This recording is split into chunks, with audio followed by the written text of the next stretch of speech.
Hello, everyone. I want to make sure this is going live on all the places that I'm supposed to go live on. It doesn't appear like it's going here. God damn it. I knew it would pull something. I knew it would pull a fast one. But here we go. Appear like it's going here. Okay. I hear the terrible mic, but let's see if it's fixed. This one.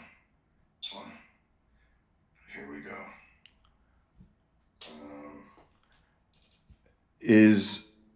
Hamilton, thank you. Is it echoey? Or can you hear me at all? I just unmuted the mic because I had to mute. I learned that I had to mute it on here, therefore I don't get an echo. If you can let me know, Hamilton, appreciate it. It doesn't sound good on here. And it's not doing on Facebook for some damn fucking reason. This goddamn thing sucks. I gotta say. Absolutely sucks. I put it on 3 different platforms. It's only doing it on 2.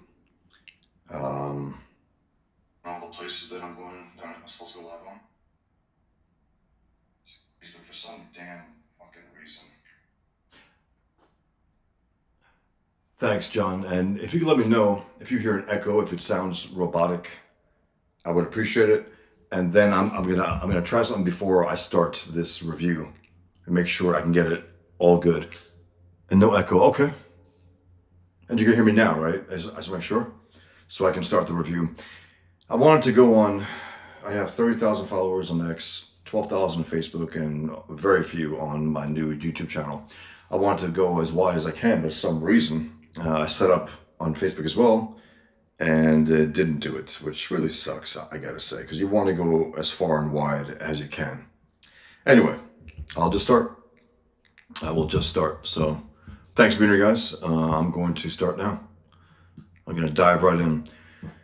Here's a cover that Miller did that was very, very impactful and strange and weird and different.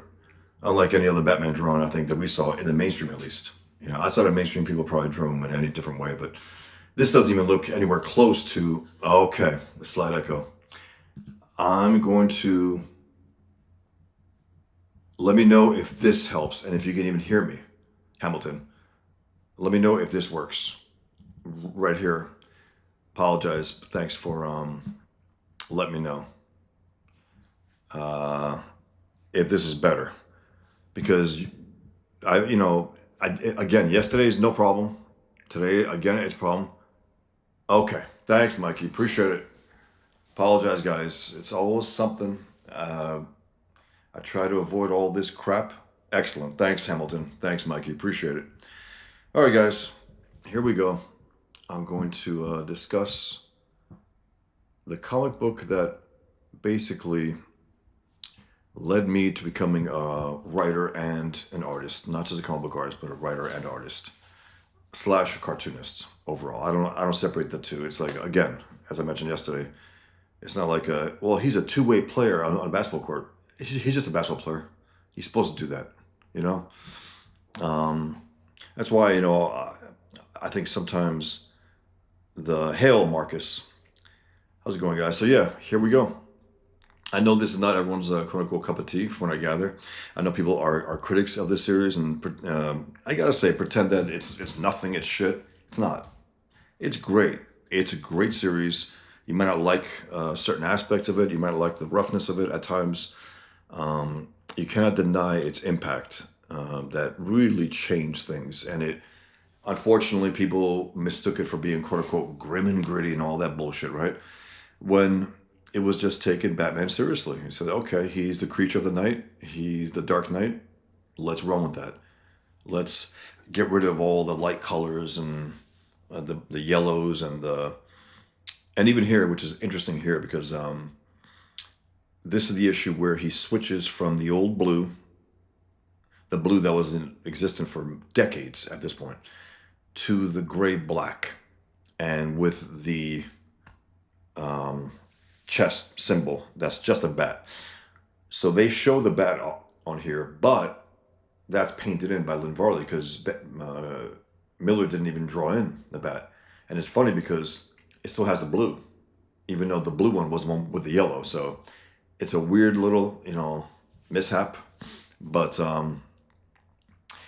Mikey says, bunch of dummies. It's popular to hate The Dark Knight Returns now. I get something new out of it every time. Same here. Every time I read it, it's always a pleasure. It's always a value. It always reminds me why I love it. Every time I reread it, it reminds me, okay.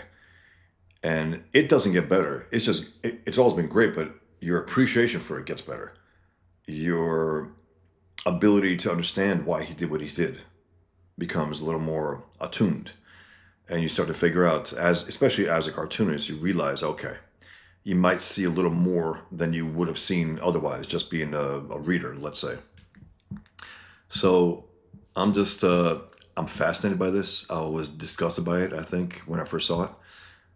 And it's become an iconic image that is completely different from the first cover with that silhouette of Batman, right? He looked mean and lean and powerful and jumping through the night, to this hunched over Hulk, wild. And each cover is completely different than the other, which is something that I appreciate and that I try to do also with my covers. But here we go. Let us continue. The Dark Knight Returns. Marcus, it's so funny. I reject that out of hand, and then at the same time, I can appreciate going completely different for the next iteration of Batman, especially in the James Gunn universe. I could see that working. Not a bright blue, a dark blue maybe, maybe some yellow. I could see it working in that type of universe where it's a little more hopeful, where Superman exists in that universe already, where Batman himself doesn't have to be this grim, at least when he's outside of Gotham, let's say. If he's with the Justice League and so on and fighting alien threats, where he bulks up his suit and becomes like Iron Man type thing. I wouldn't mind seeing that. I'm being a little won over by that idea that it's possible. Because again, anything's possible at this point, and the Superman movie is a success, no matter what the naysayers are saying. It is a success. It's about to hit 600 million, and let's see. It's still in the theaters. It's been there for about a month, at least a few more weeks, if not another month. We'll see what it ends up being. It's been pretty steady in its accumulation of money throughout each weekend. So we'll see. All right, guys. So here we go. The Dark Knight Triumphant, issue 2, The Dark Knight Returns. Here we go. I just want to make sure you guys can see what I see here as clearly. Okay. Let me pull back a little because I don't want to miss anything here. I don't want you guys to miss anything. Okay. Can I pull this up a bit? A little bigger? Okay. I think that'll work. And I'll just check in on it every so often because, again, I'm looking at the actual page from the Comixology/Kindle to make sure that you guys can see where my arrow's going because it doesn't go on the on my platform's screen. So it begins with 70-year-old Commissioner Gordon in the aftermath of Batman's return. So it's a big deal. Hey, Darren. Darren Wagner says, I remember I got this in hardcover for Christmas in 1989. It was the only Batman story my dad had ever read at that point because his only reference was the Adam West TV show, which he hated. And that was, I think, the purpose of this, to try to bury that. And again, you can still appreciate that to some extent. And I think Miller, has come to the idea that Batman can go any which way. He really can, He's a legitimate character. He's like a diamond. You could smash him up against anything. I think he's like America in a sense, as I mentioned yesterday also. We can't live under communists in perpetuity or else the country is over. But we can survive them as long as we get someone like Trump or someone like that to counter them and have 4 years of trying to undo the damage that they do. And this undoes in a lot of ways the damage that the TV show did. Um, Mikey says, I got the deluxe hardcover that comes with Strikes Back. LOL, the sketches are a lot better than the book. That's for sure.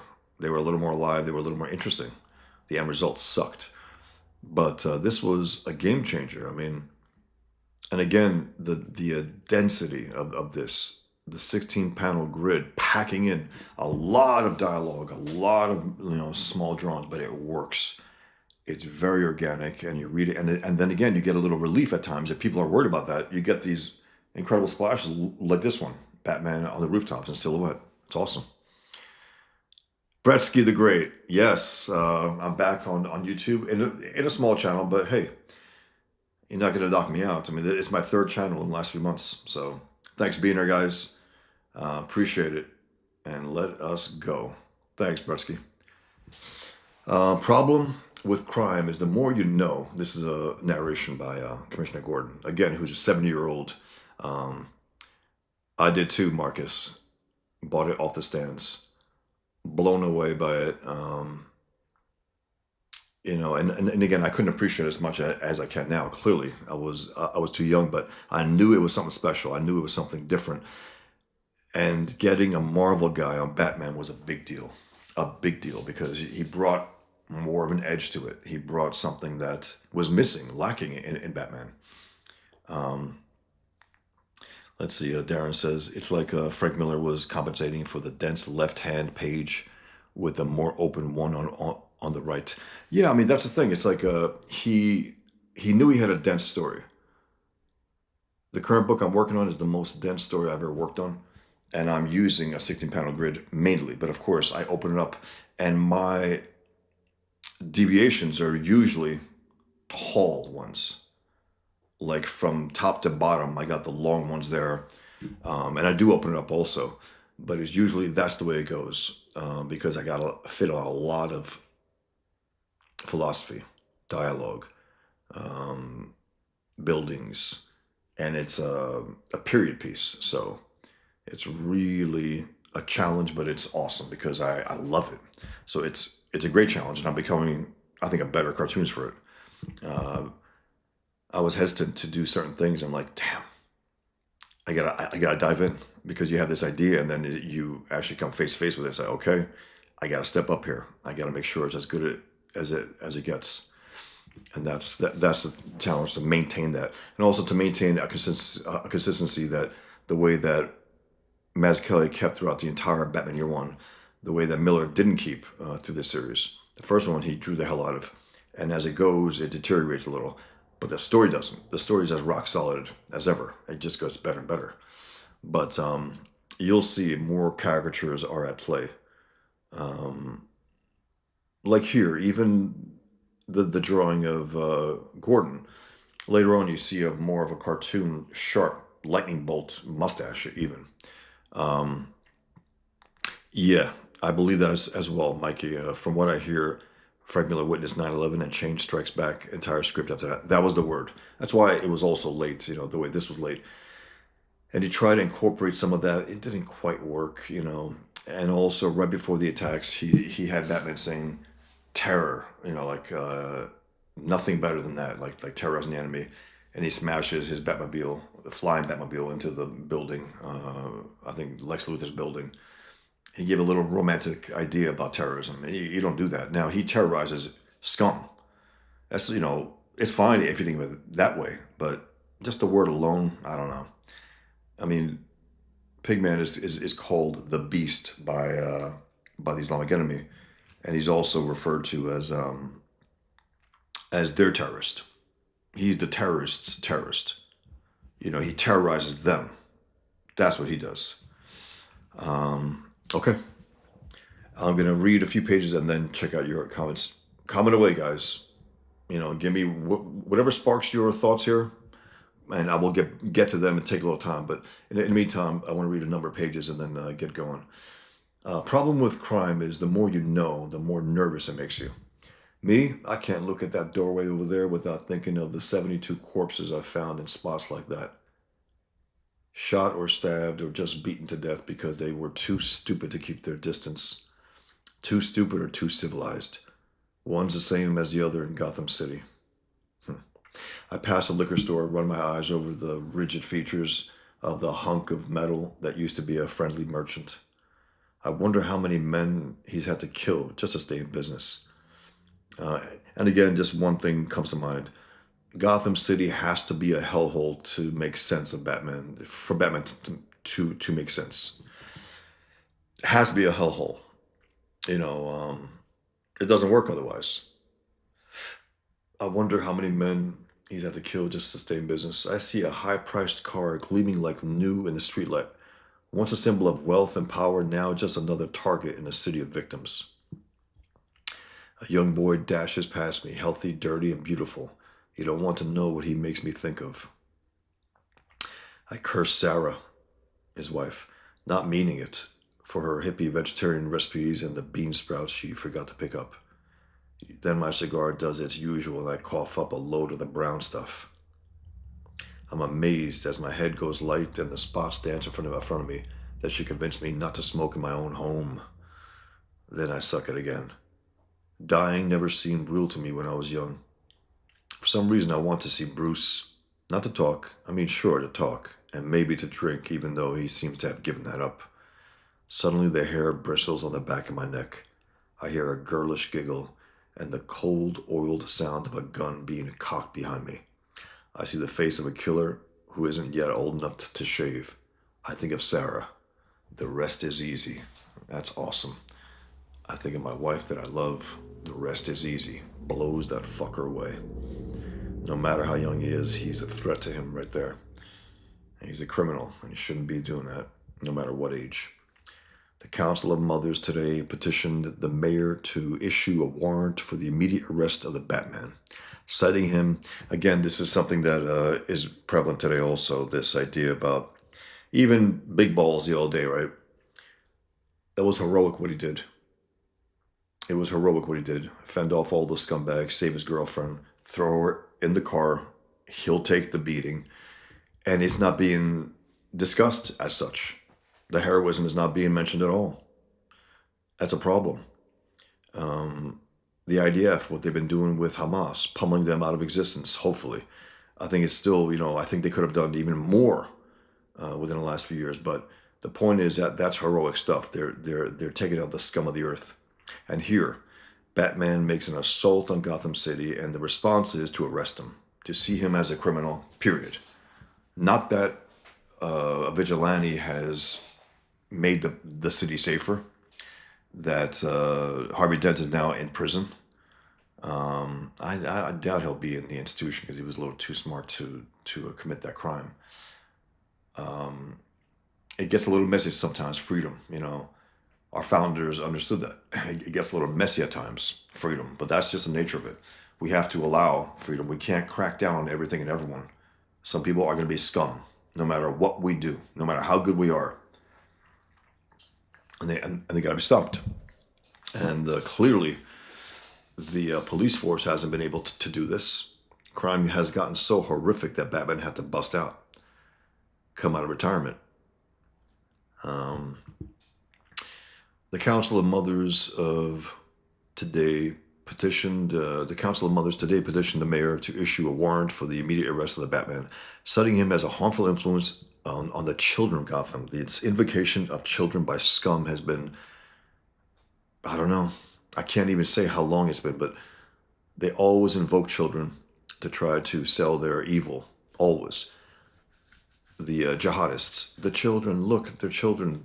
Israel's targeting children. Complete lie.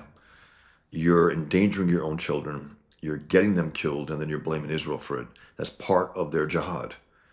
The lie jihad, and so on, the propaganda jihad. Another petition on the mayor's desk came from the Victims' Rights Task Force demanding an official sanction of the vigilantes' activities. And then you have Carrie Kelly, the character from the first issue, donning a Robin suit. Again, this is to me arguably one of the best Robins, self-motivated. She didn't have to be prompted by Batman. She didn't have to have her parents killed. She just looked at Batman, was inspired, and wants to, well, doesn't want to be her parents, that's for sure. These dirty hippies, these leftists. She wants to do good. She sees that this one man's doing good and she wants to be part of that. That's a very healthy response to a crime. Very healthy response. And she's a young girl, you know. And again, the self motivation factor. It's not as common, you know, these days. It's just not. People need to be motivated externally a lot of times, not internally, unfortunately. Some are, some still are, but so here's the mayor, still in consultation. It's still in consultation about Batman. The mayor spoke to reporters this afternoon. Incidents of violence to criminals. Listen to this. Incidents of violence to criminals continue to abound in Gotham. We cannot be sure which are the work of the Batman and which he has inspired. Violence to criminals. We don't think along those lines, and we shouldn't. Criminals are the violent ones. They initiate violence. You know, if they go into someone's home and they get their heads blown off, they initiated that violence. It wasn't his would-be victims or her would-be victims. So I love this stuff. Again, I love the way he opens it up, but he always keeps it rigid. This 16-panel grid. It's always there. And then these would be 4, but he turns it into 1, and so on. These would be 2, he turns it to 1. Bleeds off the page here, which I always loved. Bleeding off the page. And again, this is a very healthy Robin. She just wants to do good.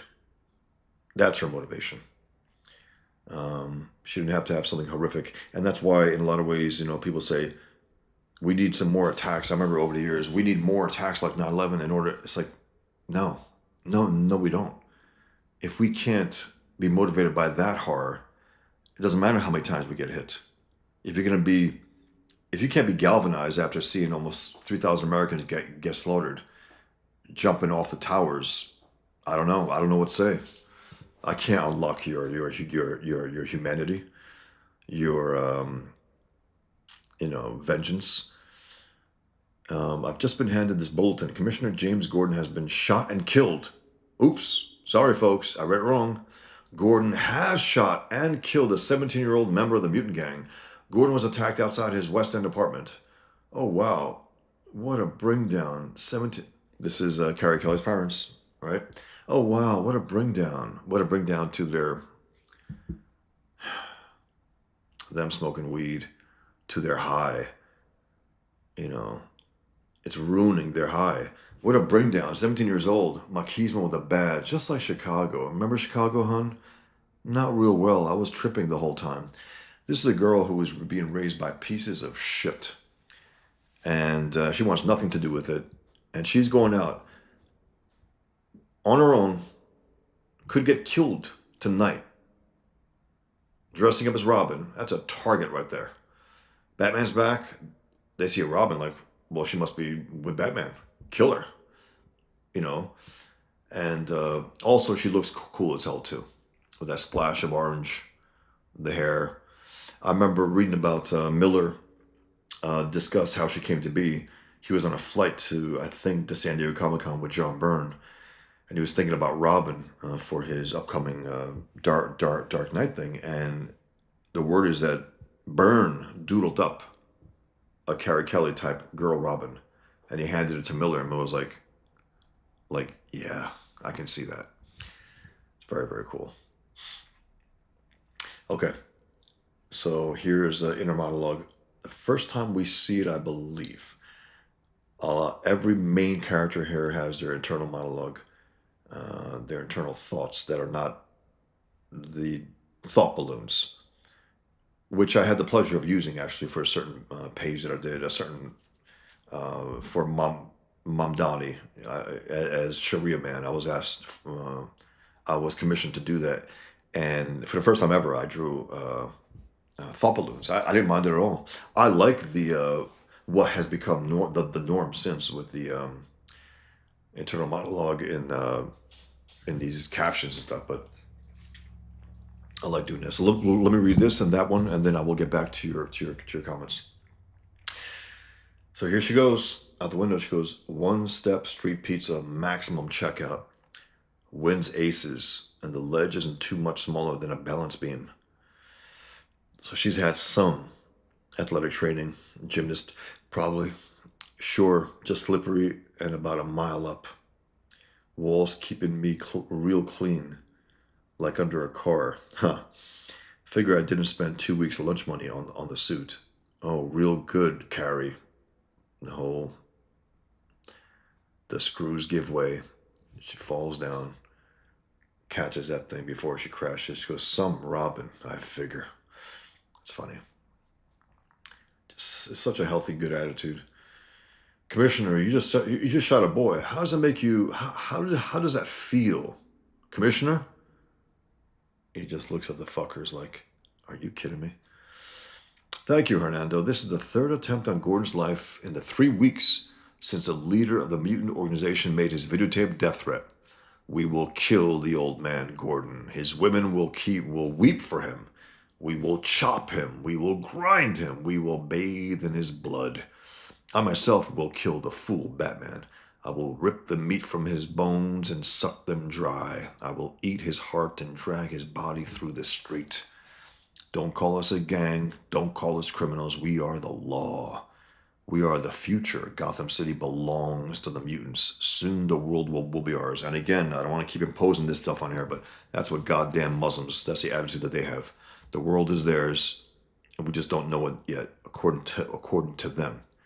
We were all born Muslims. Everyone listening to this right now, we're all born Muslims. We just have to get back to it. That's the idea, the presumptuousness, the evil of it all, the hostility. Gordon, facing mandatory retirement later this week, has offered to stay at the job until the mutant crisis has been resolved. Police Media Relations Director Lewis Gallagher had this to say. Nice of Jim to offer, but I think we all know things will cool out once he steps down. That's not a very politician thing to say. It sounds like a goddamn hippie. Things will cool out once he steps down. The mutants have a thing about him. No, I think it's time for new blood. And Lola Chong says, strangely, that new blood has yet to be officially announced. While Inspector John Dale seems to be the obvious choice, the mayor has yet to commit himself. Opinions, he keeps saying that. Goddamn idiot.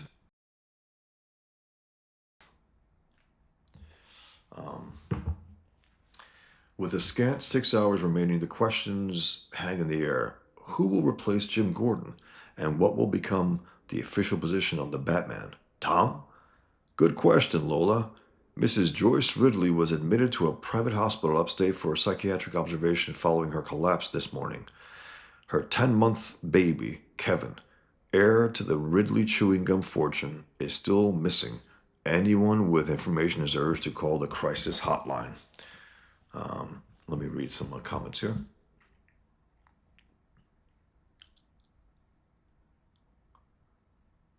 That's right. Marcus, what? Mainstream books were late? The horror. That's right. And they were really late, back in the day. It was like clockwork, especially Marvel, after Jim Shooter took over. He wouldn't allow it. He wouldn't allow it.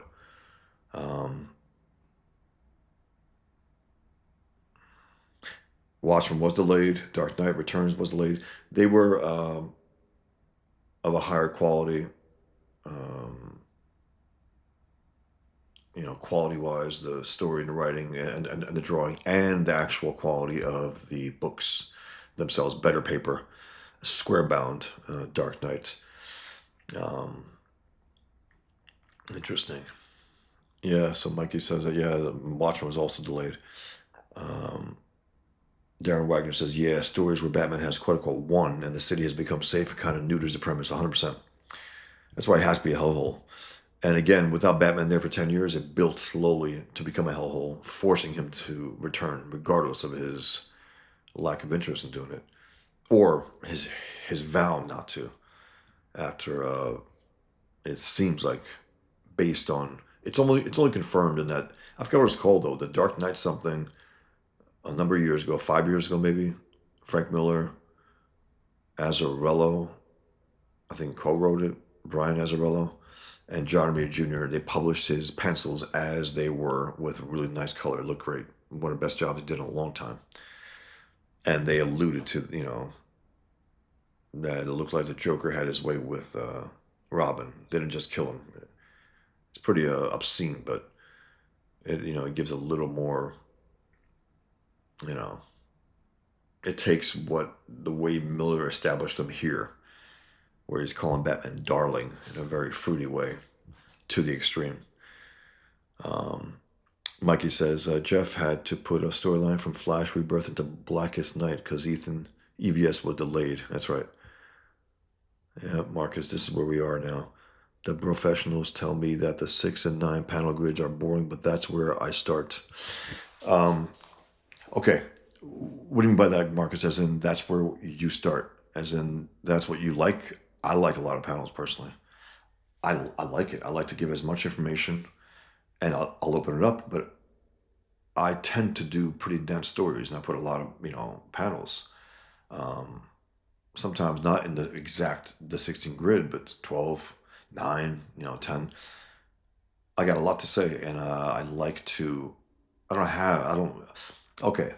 There are times when I have 3 or 4. In a fight scene, I open it wide up. I rarely have conversations during fight scenes. Rarely. Table for One, Pigman. Rarely do I have a lot of dialogue. A little words here and there, but nothing like.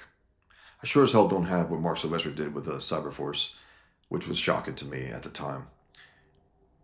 One of the main guys with the claws, I forgot his name, jumping from a tree, have 3 or 4 word balloons at least speaking to the person who's down there who he's about to attack. That's terrible. That's terrible. You don't do that. You don't do that. You have them speak and then you have him jump, not in the middle of his jump. Um, I don't think that the 6 to 9 panel grids are boring. If the story's boring, it doesn't matter how many panels you have or how little. It's a story. And if you got a lot to say, if there's a lot of content, this is boring right here. Not to me at all. I love every part of it, even the dialogue here from the media and from the everything. It's continuously engaging, entertaining. Yeah, absolutely. Mikey says, I liked Carrie Kelly. She made a good Robin like Jessica Cruz did Green Lantern. Yeah, about the Jeff Jones. Thanks, Mikey. Appreciate it. Made Mikey and Art mods yesterday. Back Pigman #1. Thanks, appreciate it. Let's go on. So here we go. There has been a 10-month baby that has been kidnapped to a very wealthy family. And here's Batman, and a great image by Miller with a very sharp cape. Again, he tends to do this also. He doesn't make it smooth, and he makes it hard razor edges. It looks like a monster, like a monster's mouth. And he looks tall as hell. He looks like the 12 feet that Carrie Kelly described him as. So here's the baby screaming his head off. And here's a scumbag mutants. That's right, man. 1 million, or you never hear the little shit cry again. Jesus Christ. I be calling in an hour with the where and the when. Bye. Really's gonna going for it. They got a lot of lingo here, Miller just created it. I think he said he was staying with Lynn Varley in California, and he heard some of her niece's friends talking like this, and he picked up some stuff. Hit it with the trank, man. They want to tranquilize the baby. Just let's flush him down the John, man. Jesus Christ. He's flush, man. As soon as we get the mill. As soon as we get the mill, we're going to murder this baby. Jesus, he's messed himself. Man, stick his butt anyway. Click, clack. Door was locked. Shh. Shoots the door. It opens up, and you hear scree, a big bat coming through. And he screams, chill, man. It's just a goddamn bat. Jesus, get away. And then he gets the Batarang. And again, I don't think Batarangs were used like this prior to Miller's use. I don't think they were, at least. That kind of brutality where it gets all over the arms and real damage, breaking arms and legs. Oh man, it is him. Grace, keep your gun on the kid. Spot, get out of the way. He's like, what? Blows him away, blows away his own boy. He keeps shooting and shooting and shooting. Should have gotten out of the way, Spot. Spec, what? The wall. Boom! Batman breaks right through the wall. He's a lot stronger, I think, than many Batman before this. Again, he's a giant in this. And he breaks that wall, grabs the guy, and then, back off, man. I'll kill the kid. Believe me, man, I will. Believe me. And he takes the guy's gun, the rifle. I believe you. Awesome. And people try to say, well, he didn't really kill. There's no blood there. Uh-huh, sure. Batman's like, this baby, or you pieces of shit, there's no contest. There's no choice. With no problem, I'm going to blow you fuckers away. A ruthless, monstrous vigilante, striking at the foundations of our democracy, maliciously opposed to the principles that make ours the most noble nation in the world and the kindest. Frankly, I'm surprised there aren't 100 like him out there. 1,000 people are fed up with terror, with stupid laws and social cowardice. He's only taking back what's ours. I have a similar things here about the reaction to Pigman across the world. And it's fun to do the type of stuff. Clearly inspired by this. I mean, those who've read Pigman, I think you'll see it.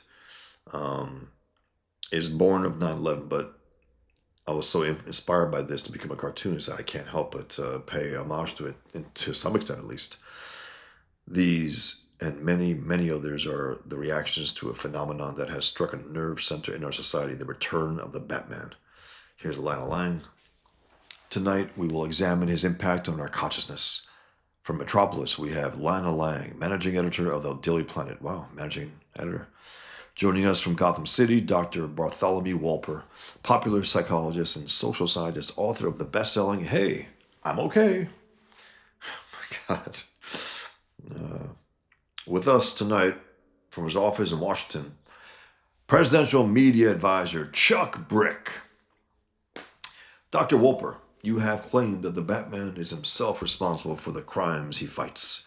Still, crime rates have shown a steady drop in the weeks since his return. How do you explain this? See, that's the key right there. Is crime worse or not? And if that's not the standard for you, you're full of it. You don't give a damn. I'm glad you asked me that question, Ted. It is true that the Batman has terrorized the economically disadvantaged and socially maligned. Not criminals, not scum of the earth, but the economically disadvantaged and socially misaligned. But his effects are far from positive.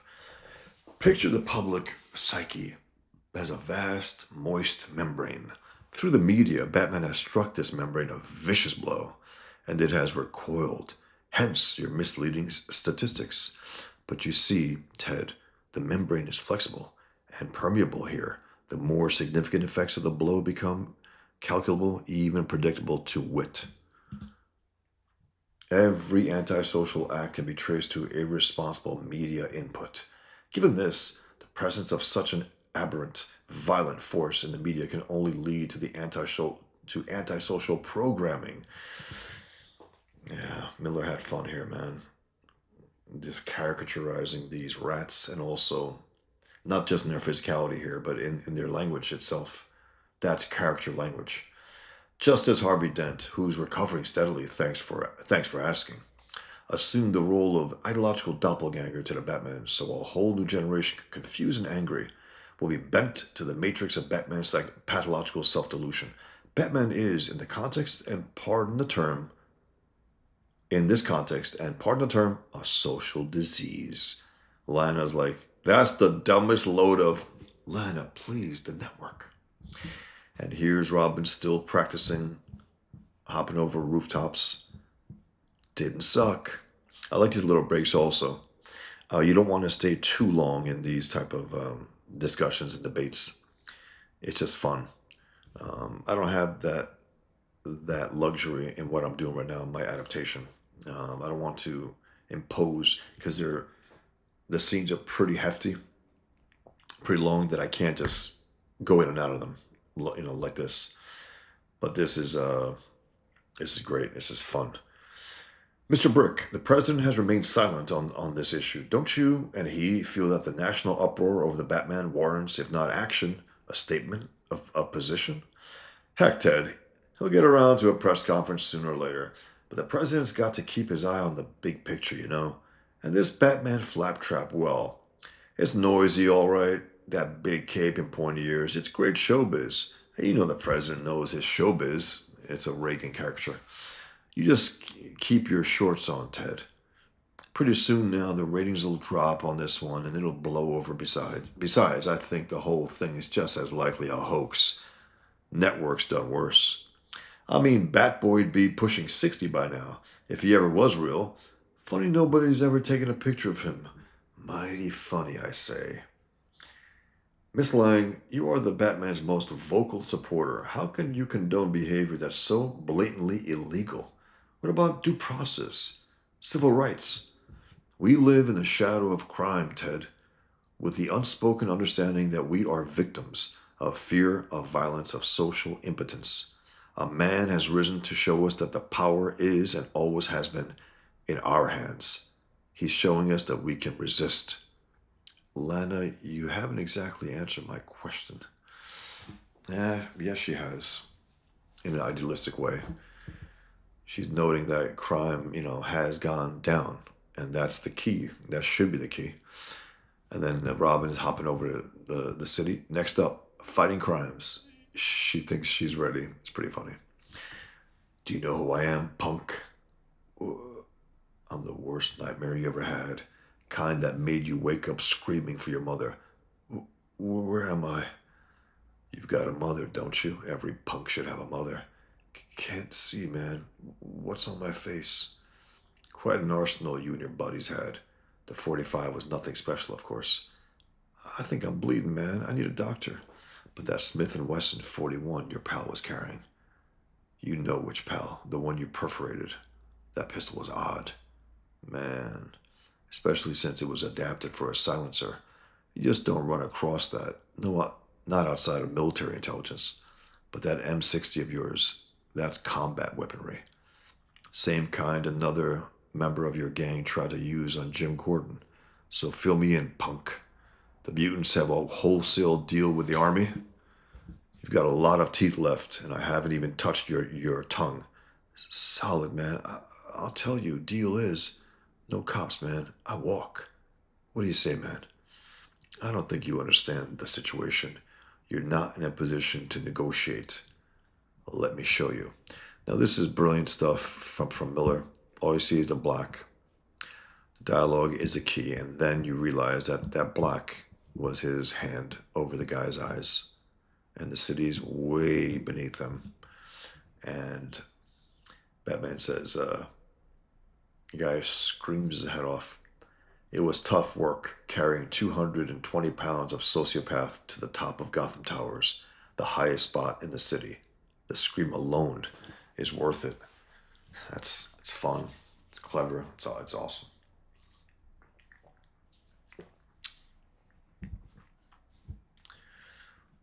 Marcus Kelligrew writes, the grid is where I start when I draw my own stories. I like to make more panels or change the size of the panels or get rid of the gutters. I don't naturally use wide or layered panels. Yep. I'm using mainly long panels to establish new locations, city, and the nature of the book is deals with that. And there's a lot of buildings there, and it's a taller book, so it gives me that nice emphasis on height, similar to this, but a little more narrow, and where I can pack the page. Darren Wagner says these panels counts. The panel counts on these pages are insane. Most artists I've worked with would throw the script back at me if I call for 10, 12 panels like this. I love it personally. I do that. If you know if you see my work, I got no hesitation using that kind of stuff because again, I'm packing in a story and I want to tell it in detail. I don't want to leave things open to interpretation a lot. And I sure as hell don't want to just make these three or four panel pages. Absolutely not. I love the fact that this is packed with information. Even Watchmen had a pretty consistent 9 panel grid that did go established in the '60s. At least he popularized it in mainstream comics. That's a lot too. For some that's even too much, but I love it. I love it. Marcus Kilgore says, "Yeah, Gene Colan asked us whether we liked Miller's Batman. Batman looked like the Hulk to him." That's funny. That's right. Batman looked like the Hulk to him. On that cover, he absolutely did. He looked like a hulking figure, and throughout the book mainly, but especially this cover, this grotesque, striking cover. At the same time, Mikey says, "You recognize greatness, Bosch." Uh, I think so. I mean, this is great. This is awesome. Thanks. Marcus says, "I'm going to be 60 in the fall. I'm not sure I can be Batman." It's hilarious. Art says, "Not with that attitude, Marcus." That's right, Art. That's right. How's it going, Art? Fleety. Hey, Fleety. Evening all, just dropping in real fast before bed. Good night, Fleety. Take care. Be well. Okay. Here we go. So here's a card shark. He's like, "Watch a red card, man. Watch a red card. I heard this is a con game. See for yourself, man. Watch a red card." Bam! Puts a firecracker on his ass. Ow, man, what the hell? She hurt a criminal in her own innocent way, which is funny. Now, this is Miller showing us the nature of the mutants. He's letting us know these are the scum of the earth. These are terrorists. They're nihilists and not just criminals, your average criminals who want to rob you, and surely not who would just want to get some food, get some bread, like the left always tries to make criminals out to be. They just want their food. No. They want to spread their evil. They want to get off on these evil things. They're scum. Hate themselves, hate the world.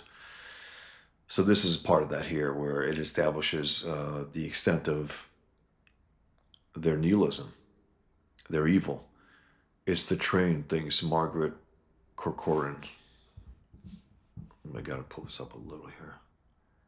It's the train, thinks Margaret Corcoran.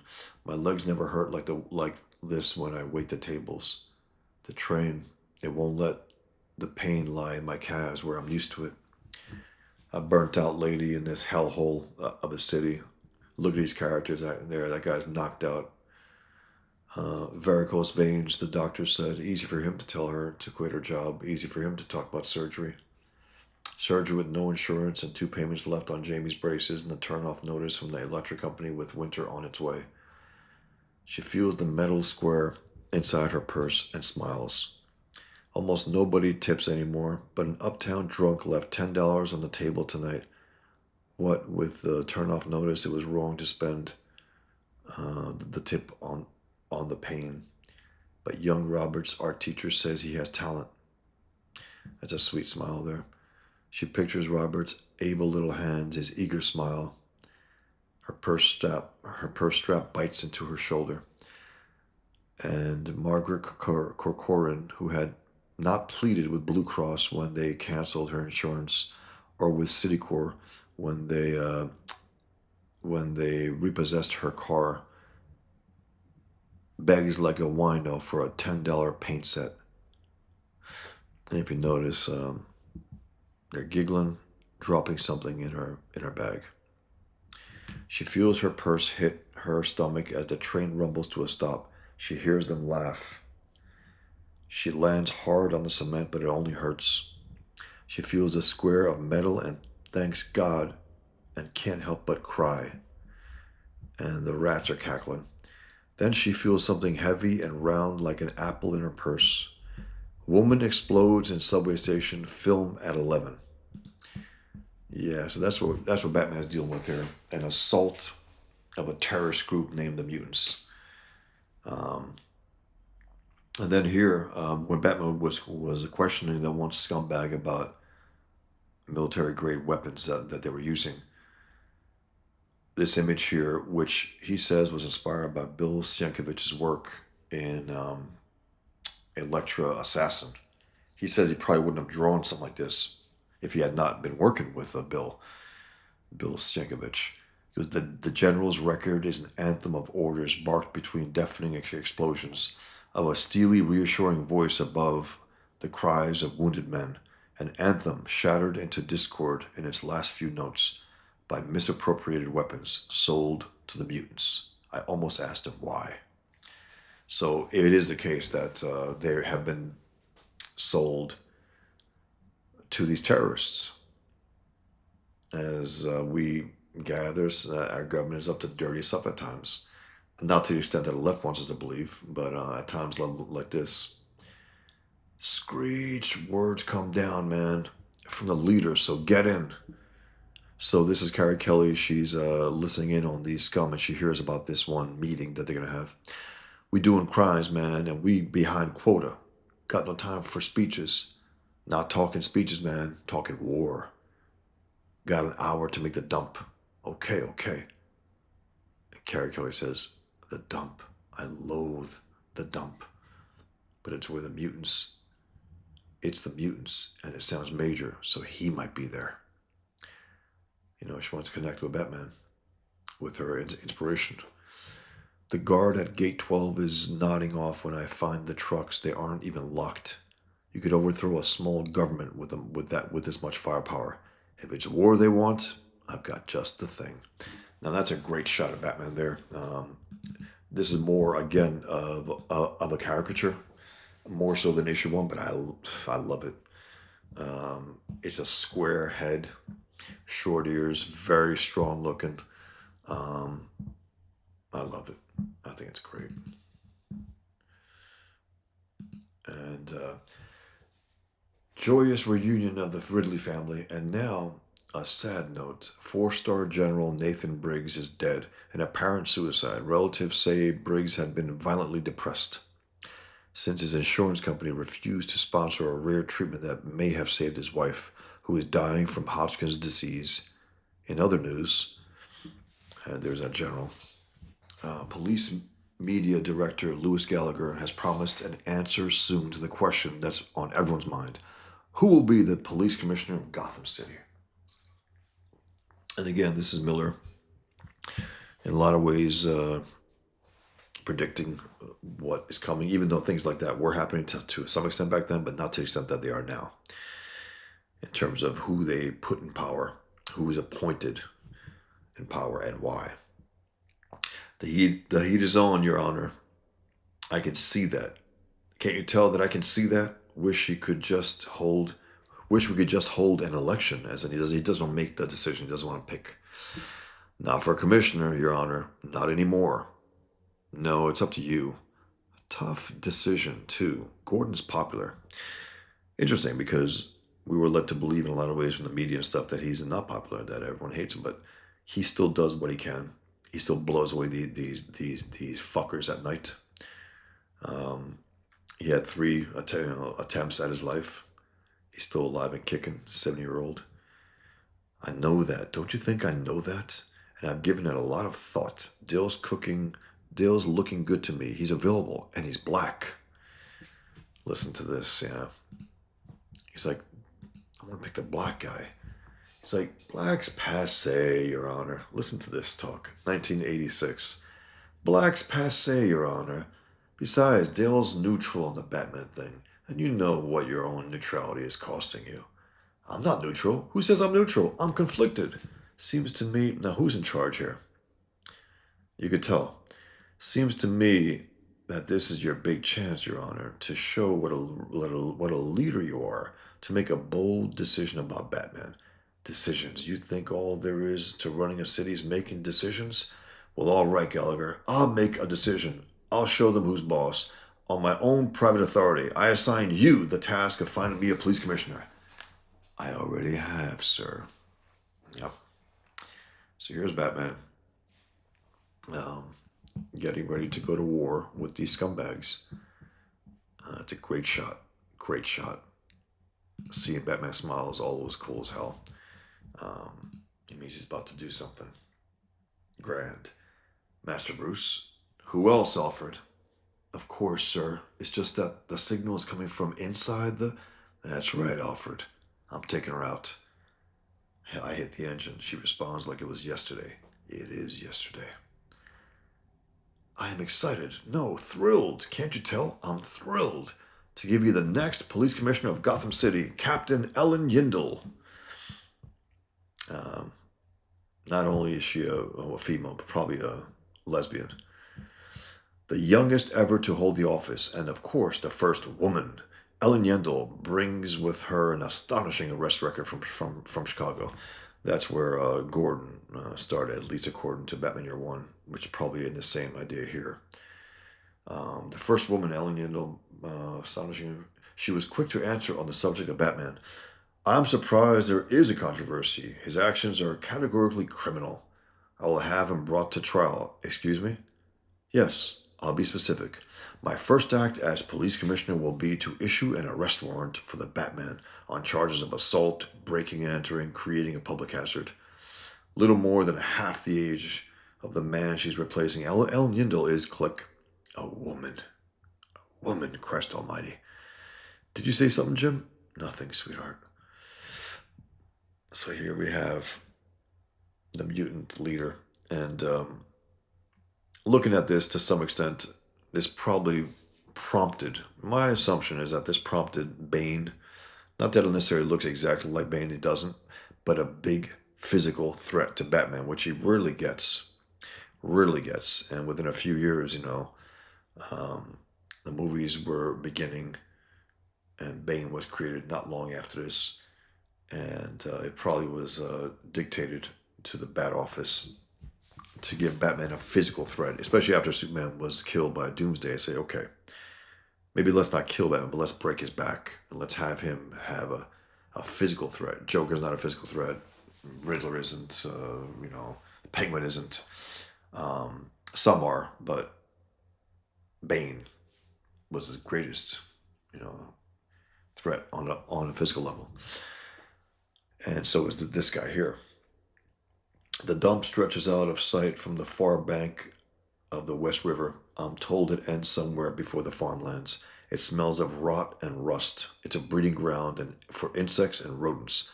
I cut the engine and listened to one of the rodents. They call us a gang. They call us a mob. They think we just know noisy kids. Only when they die by our hands and see their women raped will they know. And again, this language, guys, it's not far removed from what we're facing here with the Islamic enemy. I'm not just trying to shoehorn that in here. This is the language that they speak. And when they speak this language, the reason why they speak it out openly and don't try to hide it is because in their mind, we got this. They see the pussies in charge of our countries and they say, doesn't matter. They can't stop us. They haven't done shit against us. Only when they die by our hands and see their women raped will they know. We have the strength, we have the will, and now we have the guns. Gotham City belongs to the mutants. Take the guns, take the bombs, storm police headquarters, kill and kill. Bring me the head of the old man Gordon. My truncheon will carry it through the streets. Batman is watching all this, listening to all this, and is probably, I listened for as long as I can stomach it. Then I let him know I'm here.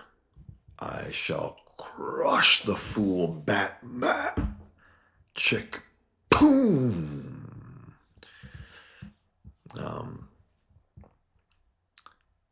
Mikey, I said the only way to stop the Hulk and Frog Tony's chat was to throw him in the sun. Do you guys agree? It's possible. I mean, it's possible. If you can get someone to actually do that, Superman might be the only one who probably can. Or maybe the Sentry, at least Marvel's, twisted version of that. No, I don't think so either, Marcus. Marcus says I don't think Chuck or Graham really liked Dark Knight. I don't think the old school guys did. I think I don't know. I mean, some of the criticism I don't know. I do question it at times. I think on this level at least they should appreciate it. This exploded comics. It put Batman on the map in a way that he wasn't for a while. made people take notice. It forced Warner Brothers to say, okay, this is a popular thing. It's got the Rolling Stone magazine. The word is that Batman's back, popular, and he's dark, and let's finally make that movie, because they were sitting on the rights for 10 years. They didn't know what to do with it. So in that level, I think they should be happy to say, okay, this comic is taken off. It's Batman, whether I like it or not. You know, I should appreciate that, because that means Batman's more popular. That means my work will be seen by more people, and so on and so on. I think there's some undue criticism, I think, from Miller, even from Alex Toth. The only thing I ever heard from that was Toth saying, Frank Miller goes, that's another one. Like, I'm assuming he didn't read it, though. And I'm assuming those who are harsh about it, I'm assuming they didn't read it. I assume they think it's something that they want to believe it's something that it isn't. Some read it and don't like it. It has to be the case, but I think it's great. I think it's a great piece of work, and it takes Batman. Again, it shows the legend of Batman. People assumed he was even dead, some of them, right? So he's legendary in this. And he comes back when Gotham needs him most. Bearwolf 13. Hey, I'm going to try to get some viewers over here while they are waiting for Ethan to start Trashcast. He's having CPU issues. CPU issues? Computer issues? John. Hey, John. Oh, sweet. New channel? Yes. Yes, John. Johnny Rico review? Yeah. It's a review, a read-through, a discussion, all those things. I don't know if you're trying to criticize, but hey, that's what I call it. I'm thorough as can be here. Right, Marcus. Well, Graham doesn't like much after 1972. That's hilarious. Yeah, I think I don't know. I just think one should appreciate art no matter what era. I have a friend also, like, no movies after 1935. It's like, okay, The Godfather. You know, I mean, it's like it's too rigid, that kind of thinking. I'm always open to quality work. I don't care where, what time. I don't give a fuck. It's 2025. If something's good, it's good. It's gonna happen, guys. There's gonna be great work that's gonna be out there. You know, Mikey says, no matter how good a run is, you can't trust them to keep the same quality control. Yeah, I mean, there is that. They can't allow it. Also, again, they gave Miller carte blanche here. They said, okay, Frank, what do you want to do?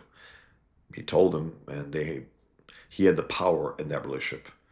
And again, having a bad guy, a Batman villain, saying he wants to rape all the women and kill everyone, I don't think that was happening prior to this. I don't think so. It's a new breed of criminal in Gotham City who are flat out terrorists. This is a terrorist group. It's nothing short of a terrorist group. They blow up women on the subways and giggle about it. And that's why, Nolan's version of the Joker is a terrorist. He's not just some baddie. He's not just a bank robber. He's a terrorist. He kills ruthlessly and, nihilistically. So here's Frank Miller's version of the Batmobile. A massive war tank. And he said, they want war? All right. Mutants, surrender now or be destroyed. The Batmobile. That's what you called it, Dick. Kind of a name a kid would come up with. Blam, blam, blam, blam, blam, blam, blam, bracker, bracker, bracker, bracker. They don't even wait for the order. Young people these days, no respect for history. Boom, boom, blowing them up. And as he says here, you'll see.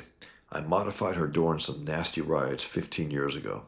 The only thing I know of that can cut through her hide isn't from this planet. The mutants use hand grenades. They use rocket launchers. Something bounces off the hull that must have come from a bazooka. They do each other a lot of damage, which is awesome. They're trying to kill this thing and getting the result of it. Boom! Rubber bullets. Honest. I love that. And then Robin's just watching this whole thing. And here is Her parents, great dinner, hon. Thanks, babe. No, they're Joe Rogan, right? Hey, didn't we have a kid? Batman, I call you coward. Come out, coward. Face me. I kill you. Eat you heart. The last shots have stopped echoing, but the moans and cries will continue long into the night. I feel the empty seat beside me, and once again I think of you, Dick. I look at the one creature who isn't wounded or hiding. We never faced anything like this. We only fought humans.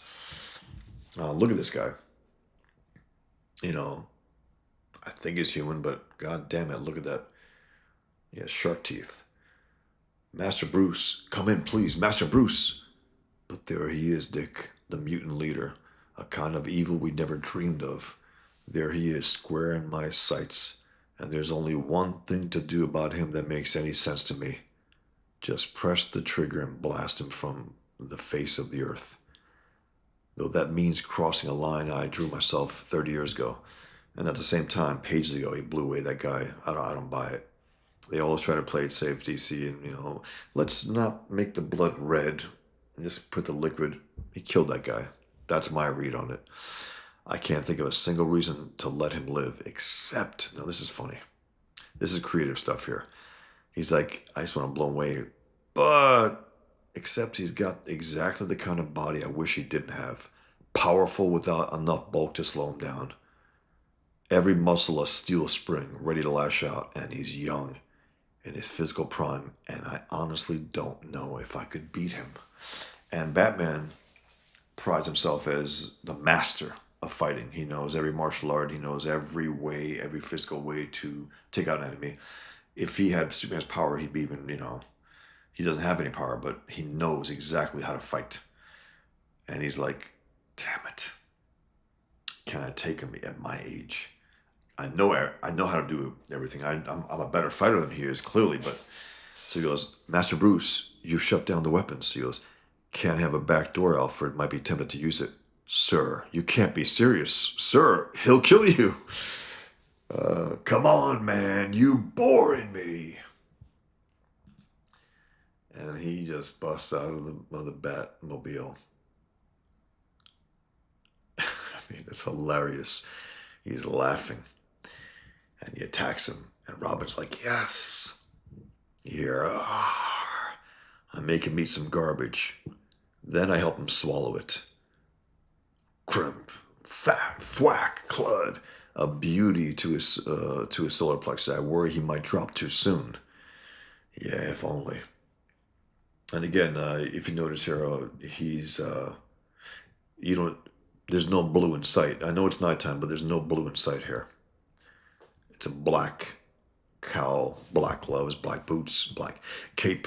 It's all black hair, nothing blue. Later on, you'll see in the light a bright blue, but this is it for the blue costume coming in with the yellow. It turns back to the old first, Batman costume with just a black bat. Then his claws dig into my back, his file teeth like razors in my trapezius. Chud. Ha! You slow, man. He's right. He had all the time in the world. He shows me what a fast kick is. Whook! Something explodes in my midsection.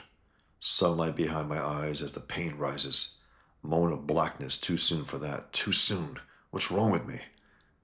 She's like, Carrie Kelly's like, no. Ribs intact. No internal bleeding. Let it look worse than it is. Let him get close. Not yet. Not yet. Give him everything I've got. This is good choreography here also by Miller. He's explaining everything and describing everything and drawing it well too. His neck holds, his nose shatters, bone bites into my knuckles. The idiot starts laughing. Beerwolf 13 says, I think there's room in comics for campy and edgy stories. I think Batman can do both. Yeah, the fact of the matter is that the Dark Knight Returns and a Killing Joke changed the game for the better. For sure. No about it. It's like people think, like, it's a dark version. Yeah. Dark version, light blue with yellow. Adam West, we can have it all. There's no limitation. Why? Why would there be? You might not like that version, fine, but don't pretend that it's not a legitimate version. You know, um, Mikey says Batman hasn't been the same since they screwed Tim for Damien and Didio hated Dick. Robin was a big part of it. Huh. Why would Didio hate Dick? Didio. I think Didio. That's interesting. Insane. Let me tag him just to show he can take it. Okay, okay. Show me. Show me exactly how much it takes to break you. Ha! Getting tired, old man? Least I can do is shut him up. One to the neck should teach him brand new kinds of pain. It doesn't work, man. Batman's getting his ass kicked. Thack, chocolate. Crack! Look at that. Breaks his arm. That's a great shot, man. And again, that 16 panel grid holds. It just opens up at certain areas, which I like. And the color is great with this rusty crowbar. Nicely done by Lynn Varley. It looks like actual rust. Batman looks pretty fucked up. Look at him. Where'd he go? No, don't go into shock. Don't. Boom! Right in his back, crowbar.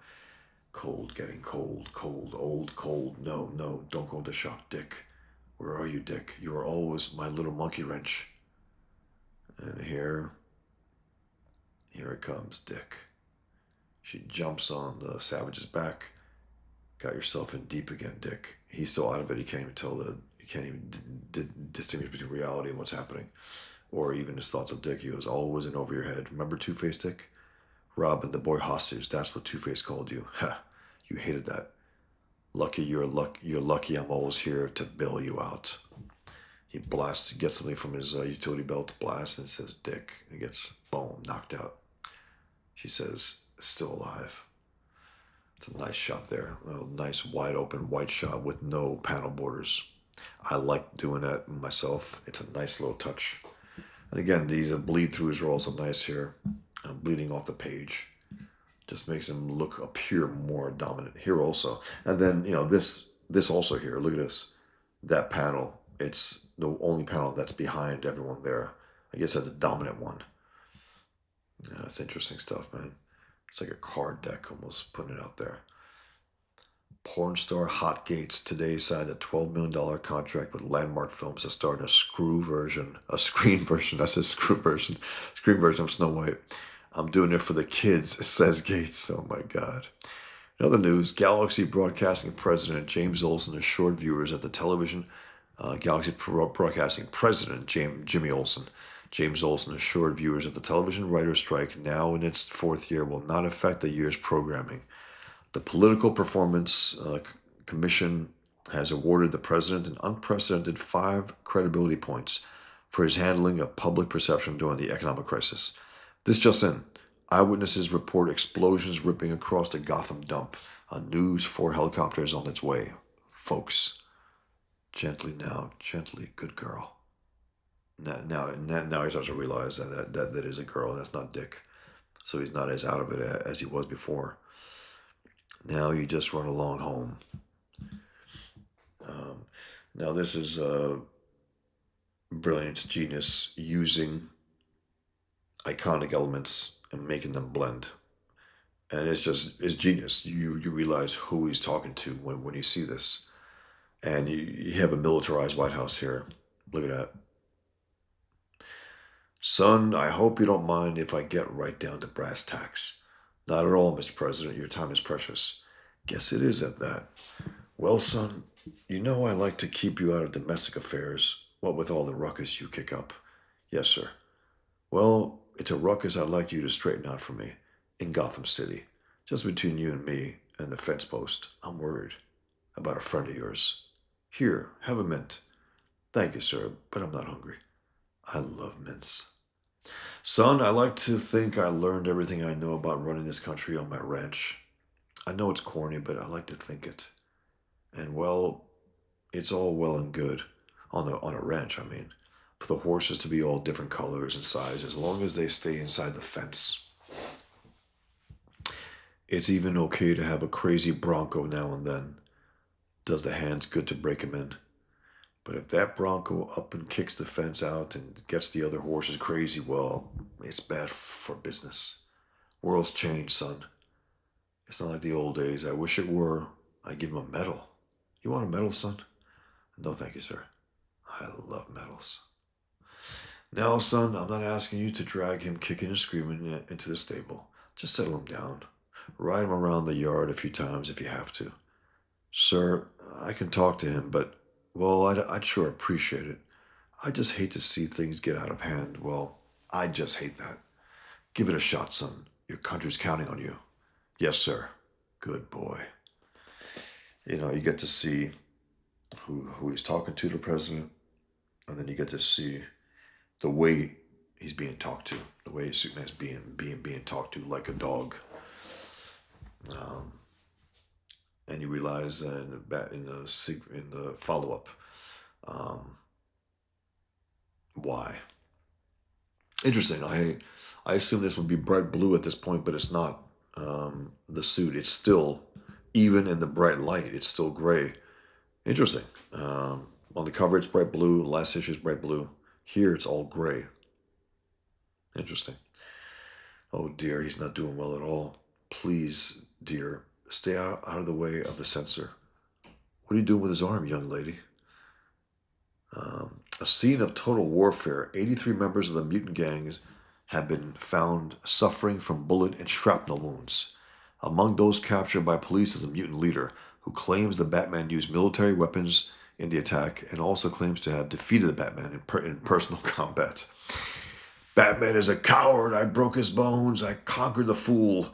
I made him beg for mercy. Only by cheating did he escape alive. Let him go to his women. Let him lick his wounds. His day is done. Gotham City belongs to the mutants. Even as he's arrested, he's threatening.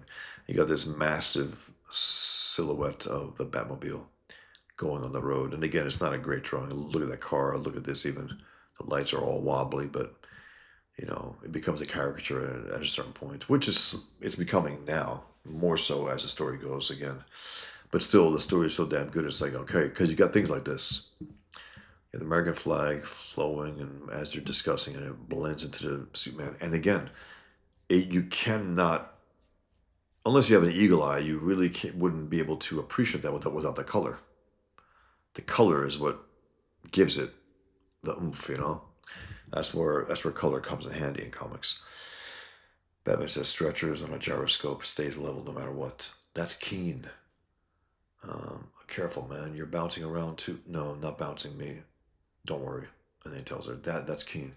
Now, don't you strain yourself, sir. You've quite a lot of internal bleeding. This young lady was kind enough to help you aboard. I know what she did, Alfred. Where did you learn to set an arm, make a splint? Girl Scouts. What's your name? Carrie Kelly. As she breathes in, Robin. Mine's Bruce. Sir, you're delirious, sir. You just rest now. Don't try to speak. We're only moments from the hospital. No hospital, Alfred. The cave. But, sir, the cave and Robin comes with us. Soon my army will storm Gotham City. Soon the head of Gordon will be carried through the streets. Then I will hunt your new cop, your woman cop, and I will... Again, there's that vicious, irrational belief that this scum of the earth will actually fulfill his worst desires. I'm going to take over Gotham. That's what our Islamic enemy believes. Or else they wouldn't threaten us as they do. The rest of the mutant leader's statement is unfit for broadcast. Arkham home for the emotionally troubled. I don't think you realize what you're suggesting, Dr. Wolper. Harvey Dent didn't exactly bring us positive publicity on this one. I know, Glenn, I know. But I'm not talking about a release. This will be a controlled environment, and it would be so good for him. He's plotting this idea about getting the Joker out there in the world. Headless bourgeois, hey, He says, notice the guard outside the White House is wearing a uniform that looks very familiar to Pax Soldier from the Martha Washington comics. I guess it does, looking at it. Interesting. Yep. Very interesting. Very, very cool little continuity there, at least in Miller's his world. But I'm not talking about a release. Will be a controlled environment, and it would be so good for him. Him, I'm not worried about.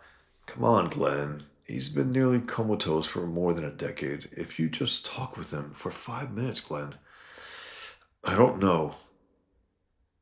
There's something, well, something supernatural about that one, about the Joker. Now, that's a fine way to speak in a house of medicine, isn't it? Listen, put all the guards you want. That's an interesting way to put it, also, from that the head of this, the chief administrator of Arkham. I don't know. There's something supernatural about him. He's like a force of nature. He's like this icon of nihilism. Now, that's a fine way to speak in a house of medicine, isn't it? Listen, put all the guards you want in the studio, if it will make you feel better. 5 minutes, Glenn. He is a patient. 5 minutes. That's what he wanted to be on a TV show. Okay, all right, 5 minutes. Excuse me, we're heading straight for a brick wall. Don't worry, Robin. It's just a hologram. Sir, all these things they picked up in the Batman movie stuff and other things. Sir, I urge you to reject Dr. Wolper's suggestion. I don't deserve this charity. And here's a Joker playing it up. I don't deserve this. My crimes were horrible, beyond all words. I am beyond redemption. Please, just lock me away from human memory. Sob. And this piece of shit is like, ah. Oh. So here we go. Batcave. The cave.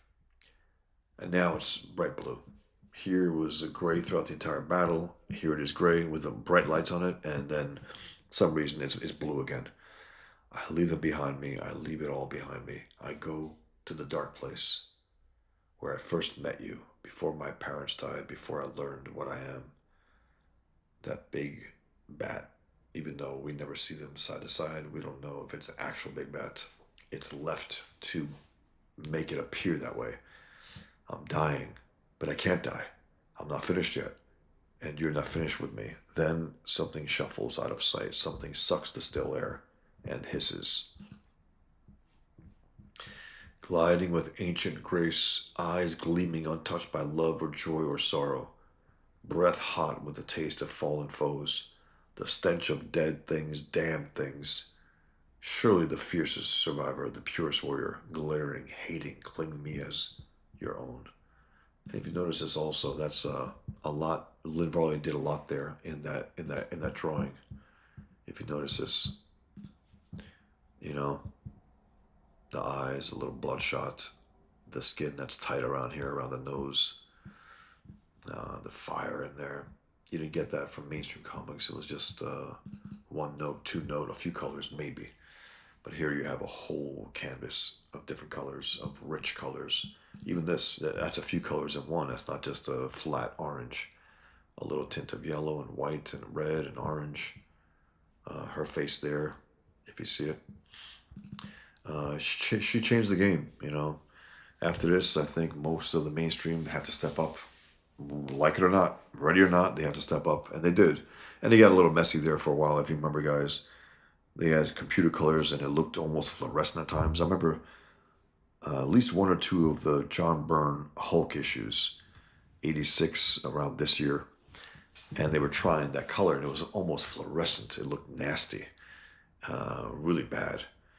I much prefer the old colors to that, but there was a transition period there where they had to experiment. And then here we go.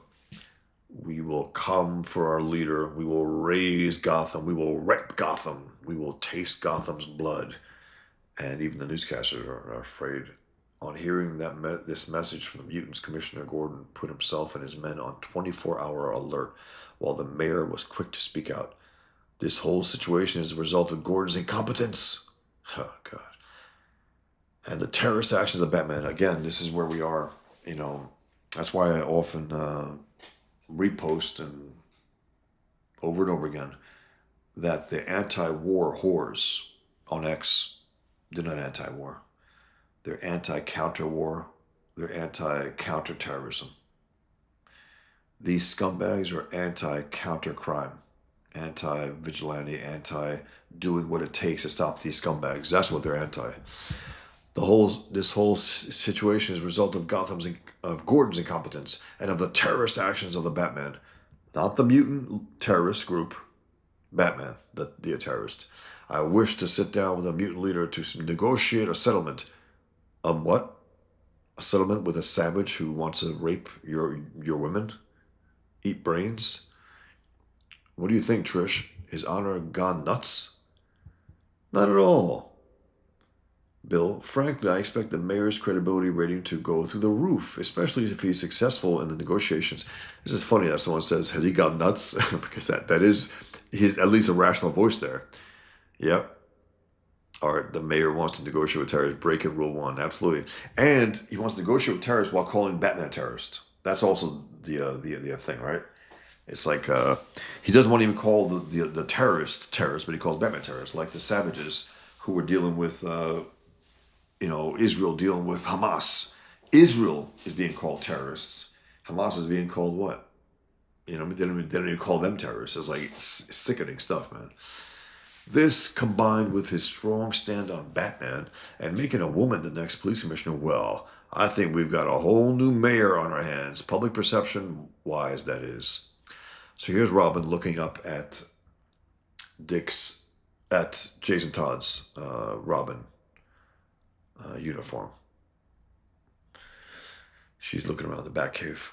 And then you got something else here to show you the madness of what's going on in Gotham. The freaks are coming out. Arnold Crimp fingers the cold steel thing in his pocket and stares at the movie marquee and does not throw up. He thinks about Led Zeppelin and how they're trying to kill him. This is a madman. He had not known about Led Zeppelin until Father Don on TV had explained it last night. Father Don said that Led Zeppelin hid a prayer to Satan in their song Stairway to Heaven. They hid it very well. They recorded it backwards. Arnold Crimp took the album from the record store where he worked until they fired him this afternoon and transferred Stairway to Heaven to tape. Then he played the tape backwards. He played it 47 times until he was absolutely certain that Father Don was right. But the young girl who was painted like a whore didn't believe him. That was this afternoon in the store. He explained it to her very carefully. She said, awful words. He lost his temper and broke the record into 4 pieces that were exactly the same size. The young girl who was painted just like a whore screamed for the manager, and the manager walked out from the back room and wouldn't even listen and fired Arnold Crimp. That was this afternoon in the store.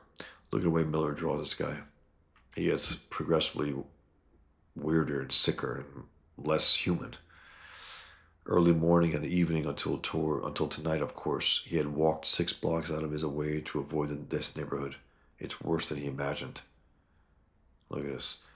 Row and row on row on row of pictures of women and words and words and words. He stopped at this one, the one he is in right now, and read the title that did not make him throw up.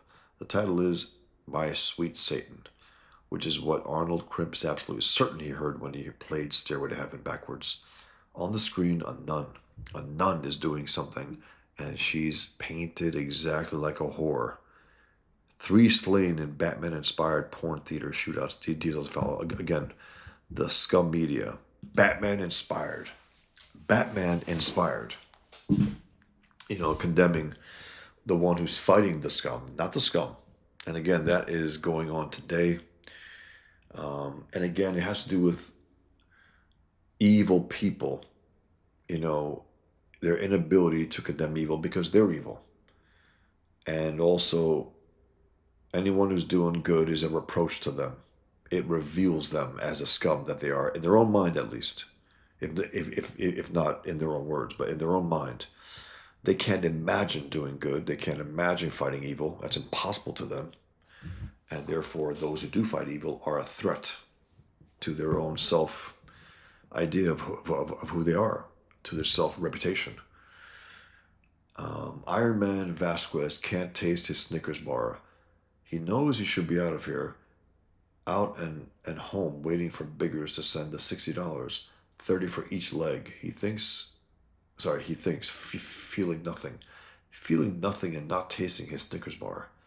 He pushes through the cotton in his head and remembers the last time he felt something. It was in the first and only round of his last fight. His last fight when Captain Warrior hit him across the nose.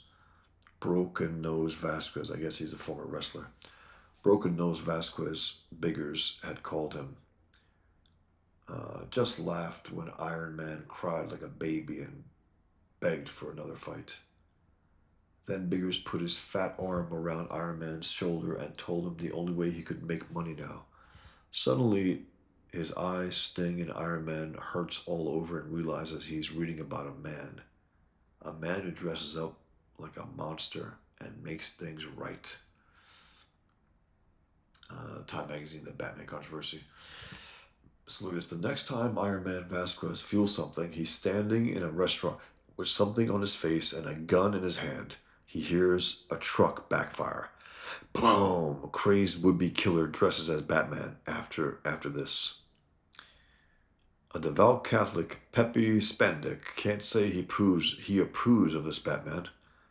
And when he hears the woman scream down the street, he knows he should be afraid.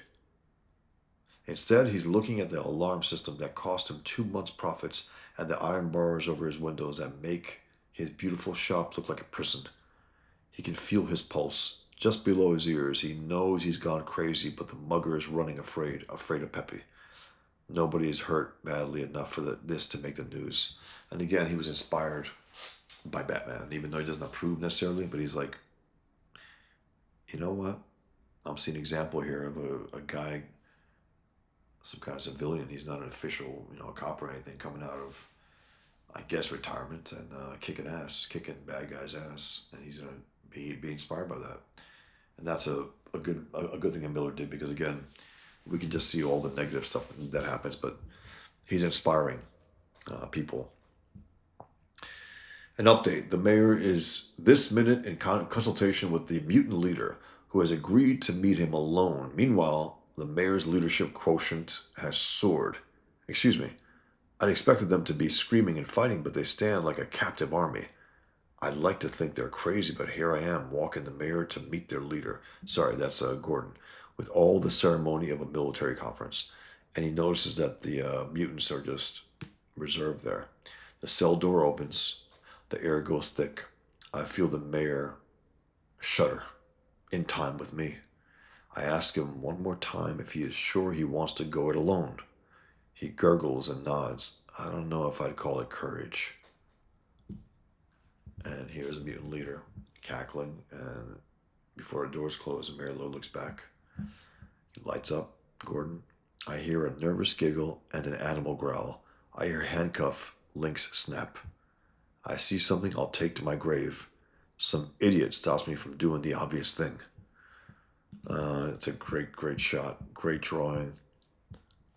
The intensity of Gordon right there. The way Lynn Varley painted that blood is really effective. Miller just laid down a few lines here and there, but she really went off there. Good stuff, man. And then the mayor is dead.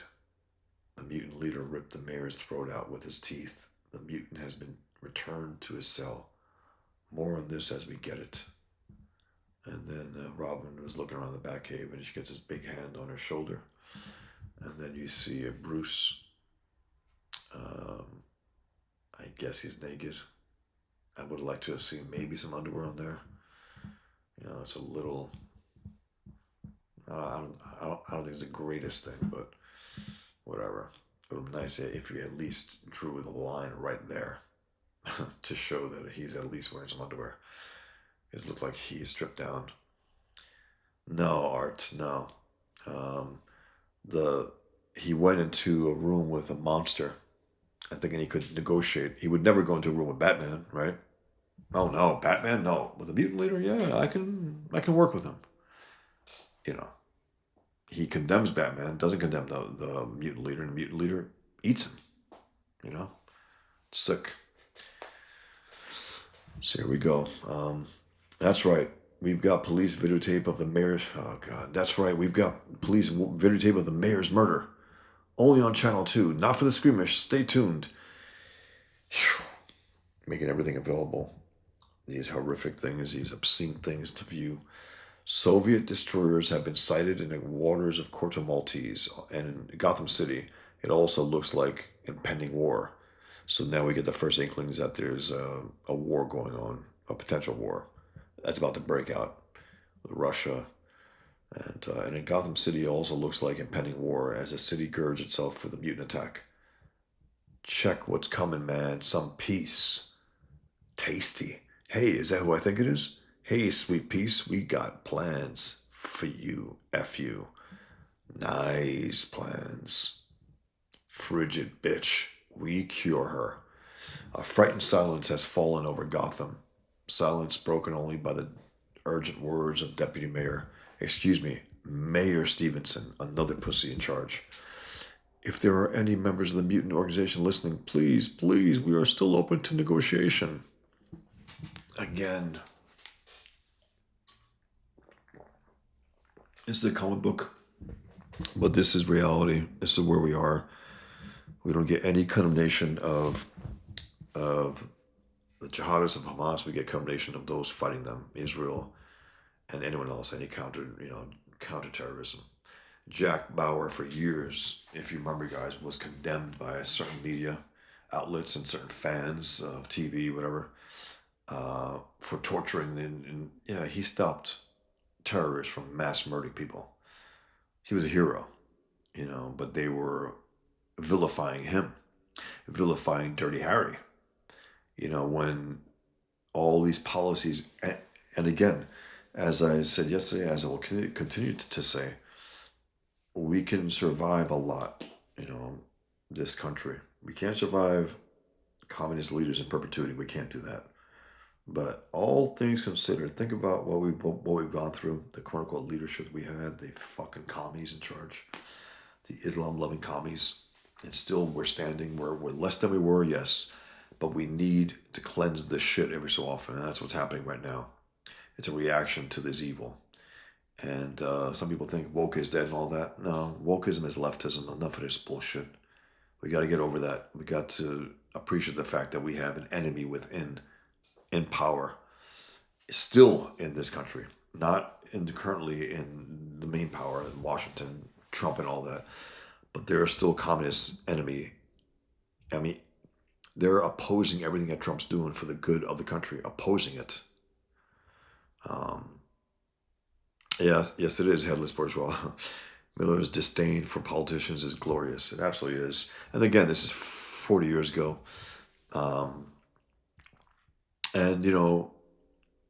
people were trying to say, well, Batman is some kind of social justice warrior. No, he's a goddamn right wing. He's Dirty Harry in a Batman suit right here, really.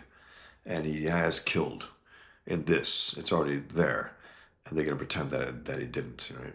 You think some of those guys survived what was going on that in the dump? I don't think so. I don't. The guy who kidnapped the baby, he's dead. They can try to go around that and all that, and he didn't cross the line. And again, Dark Knight Rises also, he declares war on Bane's, Bane declared war on Gotham, so he declared war back. That means I'm going to kill these guys. This is war. And this is war right here. Batman's facing a terrorist group. He's not facing a gangster, a criminal. He's not facing a colorful villain. He's facing a terrorist group who's an army. You've been through quite a lot, Master Bruce. It follows that your judgment may be impaired. What are you getting at, Alfred? It's the girl, sir. Carrie. She's perfect. She's young. She's smart. She's brave. With her, I might be able to end this mutant nonsense once and for all. You see, it all gets down to their leader. They worship him. She's a sweet young child. She's more than that. Very well, sir. I shall come right out with it. Have you forgotten what happened to Jason? Bruce is like, I will never forget Jason. He was a good soldier. He honored me. But the war goes on. It's good drawing here, man, by Miller. A little rough, but I like it. I like it a lot. I like what Lynn Varley is doing here, also giving him that 5 o'clock shadow. It's good stuff, man. And it looks like there's a helmet going on his head more than a mask. I like that as well. And here we go. The return of the simple bat on his chest. Hasn't changed for 40 years since this. They try to do little variations here and there, in the current Hush 2. Jim Lee brought back yellow and stuff, but overall, 40 years of this, and I wouldn't have it any other way. I love that simple bat. And here's a piece of shit new mayor. Please, please. And I really like what Lynn Varley does here also. Look at this. This is black and white. Excuse me. This is black and white. Look at this. Every time they show Gordon in his office, it's like a black and white movie. I love that because it's so interesting. What a nice choice. She could have just made it into a typical color comic, but every time you see Gordon in his office, it's almost always black and white. Interesting choice, man. Interesting as hell. I love it. I don't care if his mother's pregnant. He's on time or I'll have his badge. Slam. Commissioner, I'm reporting for duty. A few days early, aren't you, Captain Yindle? Any duty, sir. I'm afraid we're as ready as we're going to get, Captain. It's a waiting game now. If you'd like to wait here, have a seat. Your training begins tomorrow. It's a great shot of Batman right there. The after effects of his battle with the mutant leader. It's a great shot. Nice shot of Robin too as a mutant gang member. Batman with his disguises, and now he's bringing that to Robin, putting her on her first major mission. And again, this is dangerous as hell. She's all in though, and he knows that. And he's like, okay, let's just let's kick some ass, but be careful. Your training begins tomorrow. Oh, it will be weeks before you're ready for direct contact with the enemy. I have detailed tonight's plan. I'll alter it in any way, take any chances, and you're fired. And again, look at this. What a great shot, man. What a great shot of Batman and Robin in his new iteration at the time, at least. That's awesome. And I love what he's doing here. He's expanding the panel behind the other panels. That's the main panel. Just a nice choice, man. Just a nice way. And he does something later in issue 3, which is really just brilliant. Makes the most of that, and you'll see what I mean. Also, just the white background here in terms of this panel. It's a great angle, great setup. And here's the mutant leader who's having fun here at the cop's expense. You got any kids, officer? Shut up. And then you got Yindle and Gordon having a conversation as all this is going on. And we go back to the arcade in the opening. If you remember that's where Carrie Kelly was attacked by these guys, about to be killed before Batman saved her. So it's apropos that she's back in the same place in disguise. Thank you, Yindle says to Gordon. Thank you. I don't think he's read it. Okay, sorry. Apologize. Commissioner, I've admired you since I was a child. I'm on the left page. I forgot these two panels. Apologize. Commissioner, I've admired you since I was a child. Hard to believe that, Yindle, considering how you got your job. Yes, Gallagher. I don't like him. He loves you. I'm amazed at his judgment. I've read your record. Thank you. I don't think he's read it. He only seemed to care how I felt about Batman. Let's not talk about Batman, shall we? So here we got people talking about Batman, the mutants. That Batman, he nasty. Toss Spike right through the sign, Don. This is funny stuff, man. You got some slight growing admiration for Batman from some of the gang members of the mutants. That Batman, he nasty. I figured that real cool, Rob. Figure fixing the sign didn't billy up the price of the games. And Leader don't shiv on Batman. Leader say he pegged Batman. Leader say, but Leader chill in a cell, Don. As in, yeah, but he's in prison. How'd he get there? And Batman, he nuked half the gang. Radical. Hey, eyes sideways, Don. Chicken leg coming. Wearing colors. My man, licking chegs. What the hell? All lines are busy. So she knows the language. It's hilarious. Chegs, kinda my nasty Rob. Chegs Billy. Chegs preschool mutant. Leader take you face. If you touching me, Spud. Yeah, you leader squeeze, I figure. Gee boys, I figure you ain't all bright. Figure you are mutants. We mutants, we slicer dicers. I'm sure that's why you at the pipe. I don't shiv. Oh, she don't shiv. Ain't fan. What pipe, chicken leg? Ears only, Spud, as in members. So she's basically roping in all these guys to go to the pipe, to the spot that Batman wants them all to go because he's planning something here. As he told Alfred, they worship him. They worship the mutant leader, so he's going to make use of that. He's going to try to undermine that worship. We mutants, what's this pipe? Pipe, Spud. West River and 40. Attendance as in mandatory. That's hilarious the way she's moving. Sure, the pipe, we heard. Didn't hear from me. Spud. Real cool, Rob. Just asking, officer. I love kids. Look at the way he appears here. My God. Looks like they ripped off some of the stuff that he had on him, like the spikes. Nice shot here, that Miller. And again, the color usage of Lynn Varley, ripping it of all color, differentiating it from what else is going on, as if it's an old movie, an old, black and white movie. I mean, literally no color here. It's awesome. And then a splash of color here for the taxi, for Robin's glasses. Nice little contrast. And then here, of course, it makes these things appear even brighter, even more interesting. So Yindel is talking to Gordon. You stand for everything I believe in, Commissioner. I've always wanted to be the kind of cop you are. I can't understand how you support a vigilante. You just think I'm senile, Yindel. If he tries to explain to her. Course we knew about the pipe. Course. I'm sure you've heard old fossils like me talk about Pearl Harbor, Yindel. Excuse me. Fact is, we mostly lie about it. We make it sound like we all leapt to our feet and went after leaped to our feet and went after the Axis on the spot. Well, we were scared. Rumors were flying. We thought the Japanese had taken California. We didn't even have an army. So there we were, lying in bed, pulling the sheets over our heads. And there was Roosevelt on the radio, strong and sure, taking fear and turning it into a fighting spirit. Almost overnight, we had an army. We won the war. Since then, presidents have come and gone, each one smaller, seeming smaller, weaker. The best of them. And Roosevelt was a piece of shit commie. I mean, FDR, fuck him.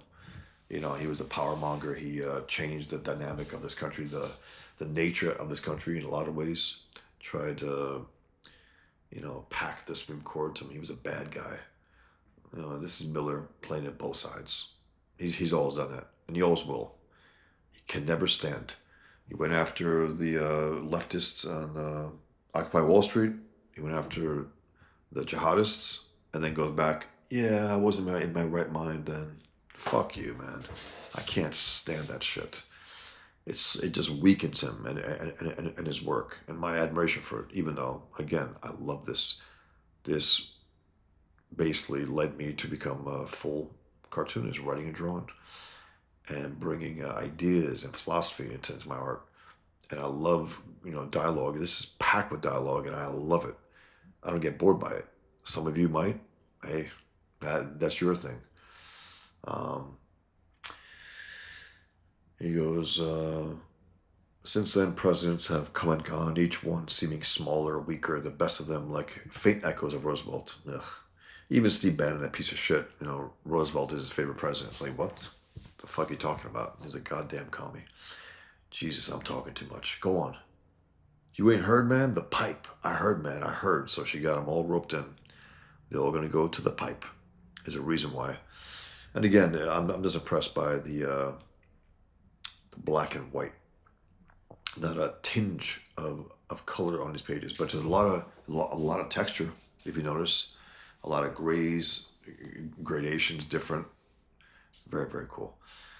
He goes, a few years back, I was reading a news magazine. A lot of people with a lot of evidence said that Roosevelt knew Pearl Harbor was going to be attacked and that he let it happen. Wasn't proven. Things like that never are.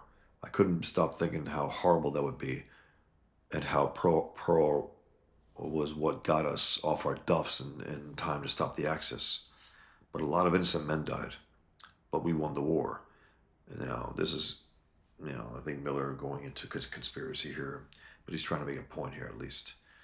It bounced back and forth in my head until I realized I couldn't judge it. It was too big. He was too big. He's trying to say about Batman.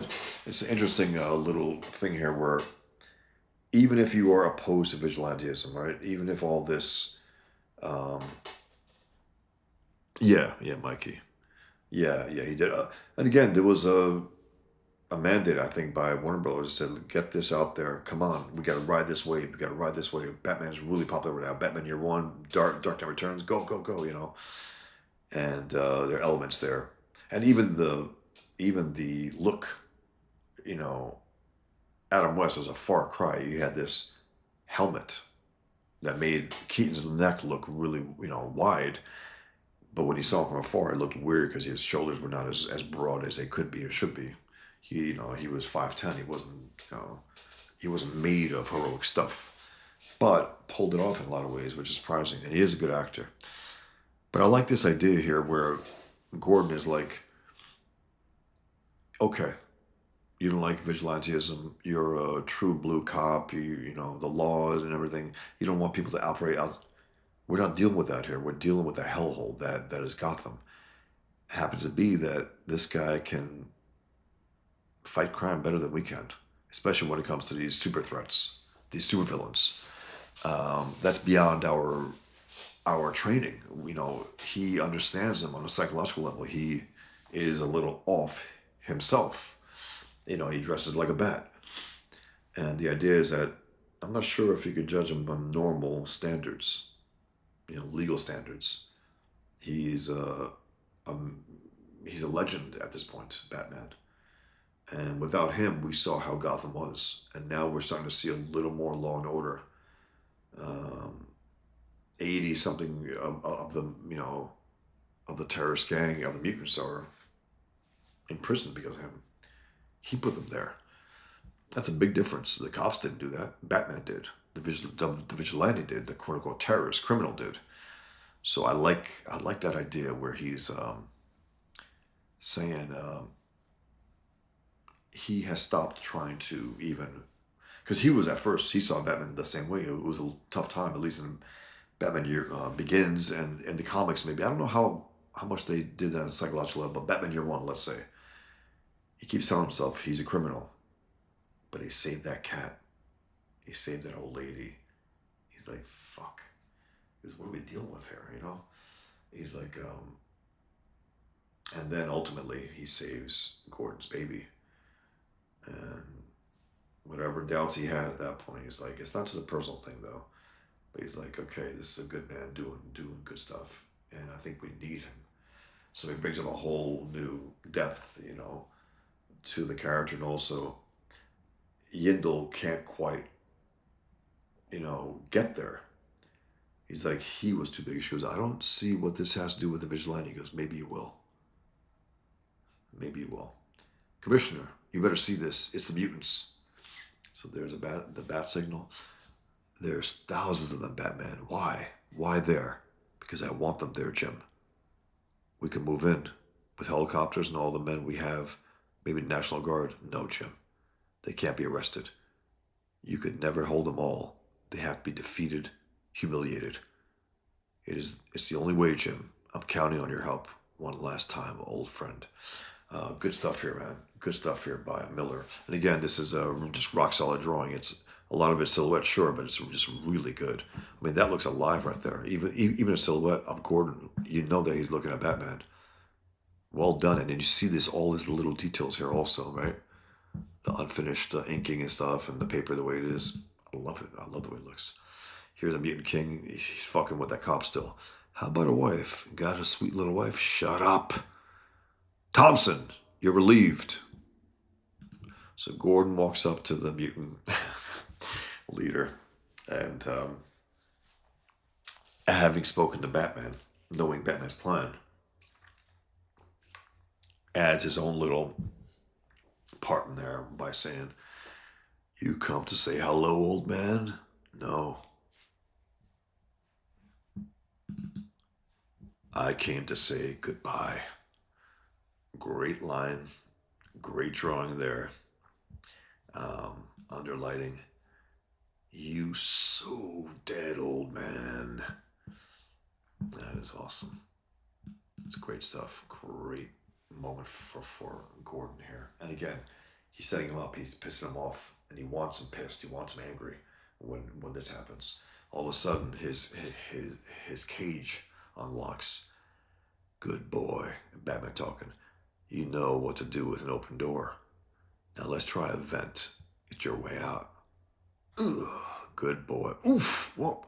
Grrr. Forgot to tell you about the drop. You'll be coming across a hole soon. Just about the right size for you. There. Just climb into the pipe. Remember, rats carry diseases. Don't eat any. Mocking him as he goes. And Batman, if you notice, he's real confident going in here. He just got his ass kicked. And again, just to make my point possibly about the Bane thing also, and why maybe he was inspired by this, we know that the Nolan brothers loved Dark Knight Returns. And they saw, I think, that as the mutant leader, Batman gets his ass kicked the way Bane kicked his ass in the beginning, and Batman comes back with full confidence. He comes to face him again, and with a confidence that he didn't have before. A little more edge. Batman is going in there with full confidence. Even though it'll be tough. He's not pretending it won't be, but he knows this has to be done. He has to demoralize the mutants, the mutant gang, by taking out their leader. Again, that's the way you take these fucks. If you destroy their leaders, humiliate them, like the piece of shit leader of Hamas, Israel, killed, and the way they did it also, they killed a whole group of Hezbollah heads also, and it demoralized these fuckers. They will never express that, but it does, because they're like, fuck, that guy got taken out. He's supposed to be leading us. He goes, can you smell the river yet? See the end of the pipe? The only thing between you and it is me. You see the cape going. Boom! Batman jumps him. Sploot. Batman! Face me, fool. I kill you. I show you who rules Gotham City. Okay, boy. Show me. Grrrah. It's a great shot there. Just a great drawing. That thick, dirty mud covering his body. It's just solid. Solid drawing by Miller. This one was less character than I thought it would be. I read this every so often. I just don't remember it being this, still relatively solid and comparable to issue 1, actually. So interesting. And then you got the mutant gang. Some of them, they can't help but have a little admiration for Batman. He goes, you see, Don, Batman, he nasty. That's what he needs, Batman. He needs these guys to turn on the Mutant King, and by kicking his ass, that's the only way he can do it. You defeat him, because they're all about, it's like, again, when you take out jihadist leaders, it demoralizes these Islamic enemy, and not just that, but it demoralizes average Muslims. Average Muslims who now support Hamas, you take them out, they're like, fuck.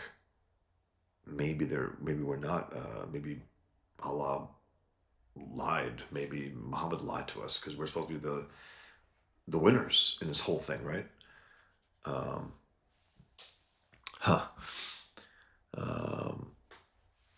Mikey says, I was in Ethan's chat for a bit and he never showed up. I tried to send them over here, but they took over calling it Chatcast. I don't get that exactly. Mikey, I was in Ethan's chat for a little bit, but he never showed up. I tried to send them over here, but they took over, calling it Chatcast. That's hilarious. Um, Thanks, Hamilton. You too, man. I'm about to finish up here. Art says a bit on the nose, getting his hands dirty, breaking him out. A bit on the nose, as in literally when he smashes his nose. You talking about, or I like that when he breaks him out with the help of Gordon and Gordon to piss him off and stuff. Okay, EVS started a new stream that appears to be working. Okay. All right, guys. So here we go. We got a few pages left. This is the big moment here when he goes, you see Don Batman eat nasty. Hope Rob don't say balls nasty. Balls nasty. Shh. He's like, what the fuck? You said Batman's balls nasty? He's fast, faster than I am, and stronger, and seemingly impervious to pain. But they do come smarter. And nobody's very fast when he's thigh deep in mud. I want for him to try a kick. I wait for him I wait for him to try a kick. Give him just the right cut, the right kind of cut above the eyes, the kind that bleeds. He's using his training, his techniques, the nerve that he has, and also the fact that his smarts, he can outsmart him, outfight him in that sense. And he knows a lot more about fighting. That guy's a brute. Art says breaking him free from police custody is a dirty tactic. Then they get covered in mud. I guess so. I mean, literally, right? A mud fight. But it's great, on a story level. Batman is literally he's getting in the mud. He wants to get dirty to fight the bad guys. He's not going to be on the outskirts and stay clean like a lot of other, heroes might. He wants to get in there good and dirty and get bloody in there and prove that he can take this guy out and turn the mutant gang. And there's also other consequences to that. Not that good, as we'll see, but overall, I think it works, especially when the fourth issue comes, as we'll see. But my mistake was to try to match his savagery, to fight like a young man.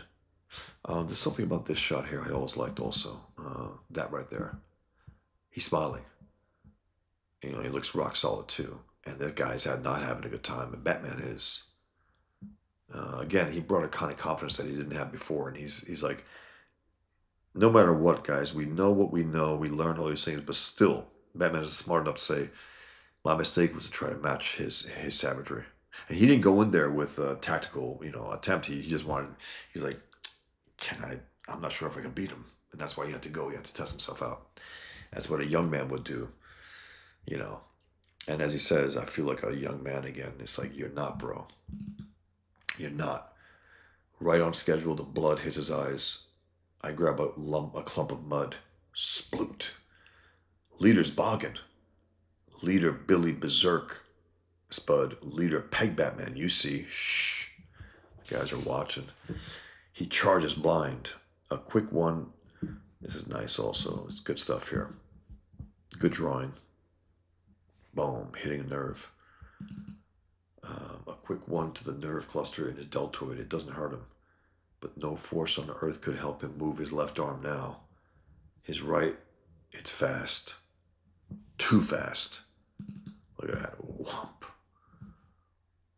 He hits him really hard and right in his fucking nose. He probably breaks it right there. Look at that. Boom! He dusted. Maman bots don't shiv. You see. And again, you got now, this is a problem for the mutant leader and also the gang. You got these guys now openly cheering on Batman. Blackness comes in from the edges. I get sick of the arm and kill it below the elbow. He spins. At the perfect moment, goes for my throat. Had to take us down. Boom. Good cartooning right there, man. Right there. Splash looks like almost like a Calvin and Hobbes. You don't get it, boy. This isn't a mud hole. It's an operating table. And now I'm the surgeon. Crack! Takes that leg. breaks. Something tells me to stop with a leg. I don't listen to it. So he goes and breaks his arms probably as well. Headless Bourgeois says, always thought of this as a twist on Joseph Campbell's hero myth, where the hero is reborn, usually in water. Batman is defeated and then reborn victorious in the mud. Interesting. I love it. And again, it's also this idea where a lot of heroes don't get their hands dirty. They don't get into the muck, you know. I never liked that. Pigman goes where the scumbags are. He goes there and he gets bloody. And he kills them, he breaks them. It's something unexpected, I think, that the villains don't expect that. They expect, civilization's warriors to not go to that level. To me, it's zero problem with that. Zero problem. Punisher-wise, killing the scum of the earth. Batman, breaking this guy and not stopping with the leg, as he says. He kicks his ass. This icon kicks his ass, and the mutants, if you notice, for the first time ever, we start seeing them take off their goggles. That's a first. That's a first right there. These guys right here. This, 1 second, sorry. Just kidding. That fucker. Anyway, I'm trying to look at it without that fucking thing flapping over, but that guy's taking off his goggles. And the other guy's taking off his goggles. And now, look at this turn. The mutants are dead. The mutants are history. This is the mark of the future. Gotham City belongs to the Batman. So they just flipped. Just as I predicted, the Batman has infected the youth of Gotham, poisoned them, as if them fighting on the side against criminals now is worse than them fighting against innocents. And again, this is an evil that is prevalent in our own world. Just as I predicted, the Batman has infected the youth of Gotham, poisoned them with an insidious excuse for the most violently antisocial behavior. You got a Matt Murdock here. He just pops in Miller. We're not talking about letting the mutant leader go. Once he is mobile, he will be arraigned to see if he is fit to stand trial or the victim of mental illness. I believe that's Matt Murdock. I mean, at least his little allusion to it. I think so. Batman, I'm plain tired of hearing about him. Him and how he doesn't let things stop him, or just let things go the way us humans do. We count two. Though surrounded by sinfulness and terror, we must not become so embittered that we take Satan's methods as our own. Sure. Do not expect any further statements. The sons of the Batman do not talk. We act. Let Gotham's criminals beware. They are about to enter hell. And Lana Lang sets things straight. So a bunch of psychopaths turn on criminals instead of innocents. For this, you want to blame Batman? The president is concerned. You can bank on that, pal. But don't expect him to go jumping in on Gotham's own fine mayor and the governor. No, sir. This is America.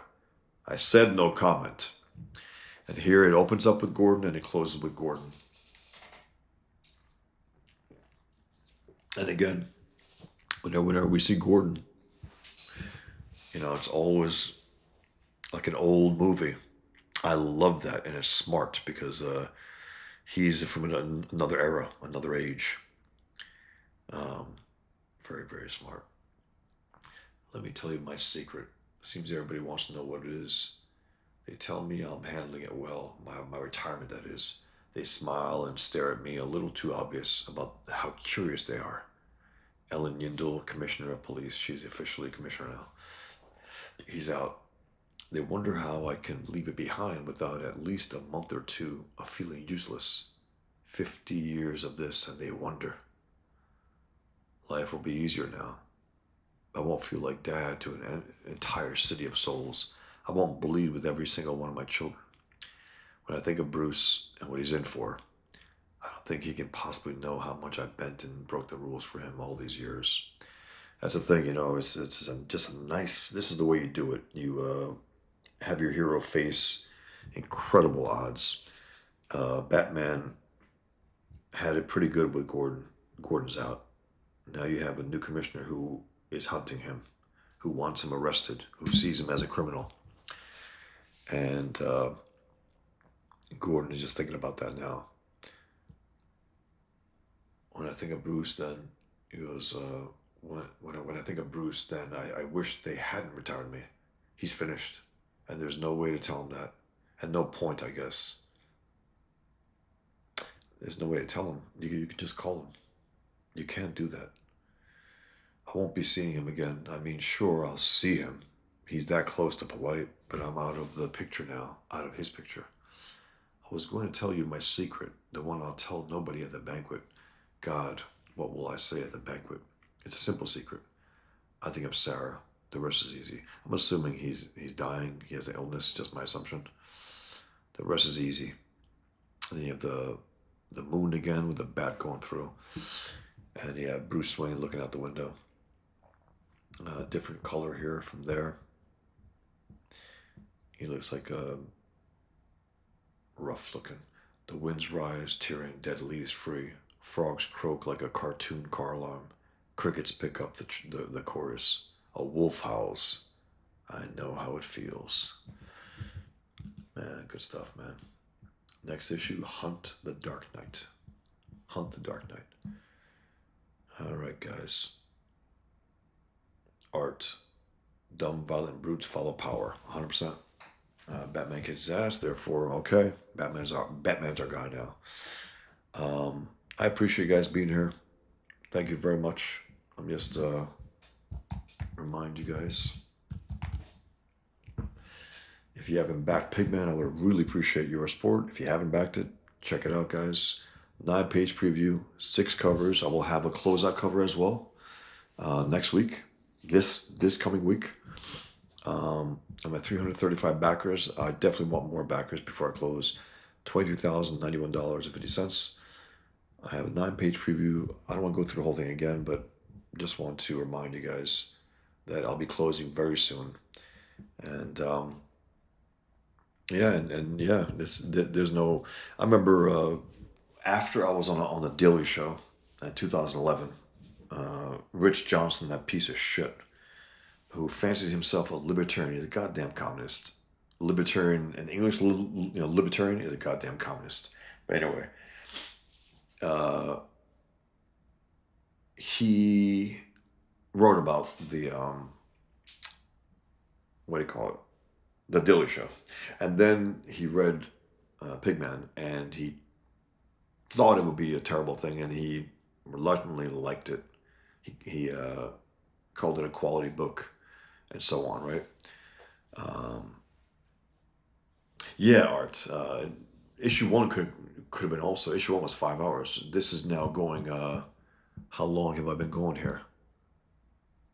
Over 2 hours. But yesterday I took a lot of different turn-offs. I was showing the book, the actual artist edition, and all that, the gallery edition. But yeah, guys, check this out. And by the way, on Killian Duke's library, he has, let me show you, what do you think he has behind him? The Dark Knight Returns by Frank Miller, 300, Dead All Born Again. You know, it's funny. And of course, Ditko, Kirby, Toth, Mazzucchelli, John Reed Jr., Radiohead, Michael Jordan, Objectivism, Ayn Rand, and then, Robert Spencer, Stealth Jihad, Bruce Lee, The Man Who Warned America, The Art of Fiction, Story, all this good stuff that I own. That's fun. And having just, read Dark Knight, it's just pretty cool as a little reminder. And anyway, my point was that Rich Johnston basically was saying, like, fuck, yeah, it's good. And yeah, it's similar to, for at least what he was saying. You see his influences. He was on the page, not just on the shelf, about Miller and Mazzucchelli and stuff. And again, this is not. It's inspired by, for sure, the media's reaction to Pigman, the global media's reaction to Pigman, the left, the right, and so on. and how they respond to it. And both Dan Lawless and Graham Nolan were appreciating my color, which I gotta say I really appreciate because I never studied color theory and all that. I like what I like. I have certain colors that I like. Dave Stewart, I think, is great mainstream colorist. I don't think it gets better. Lynn Varley, and I don't know. They like it, and I'm I'm cool with that. Definitely, I do appreciate it. Yeah, certain points here, like it's a high impact panel, just turn it red, blood red. That guy's in serious pain. This one goes black and white. Um, this is all in that sand rust color, like pigment surrounding the entire, dominating the entire thing with his pig skin color. Here also. And this is something that I did in Table of One, and I do it repeatedly in Pigman, where I put a panel within a panel.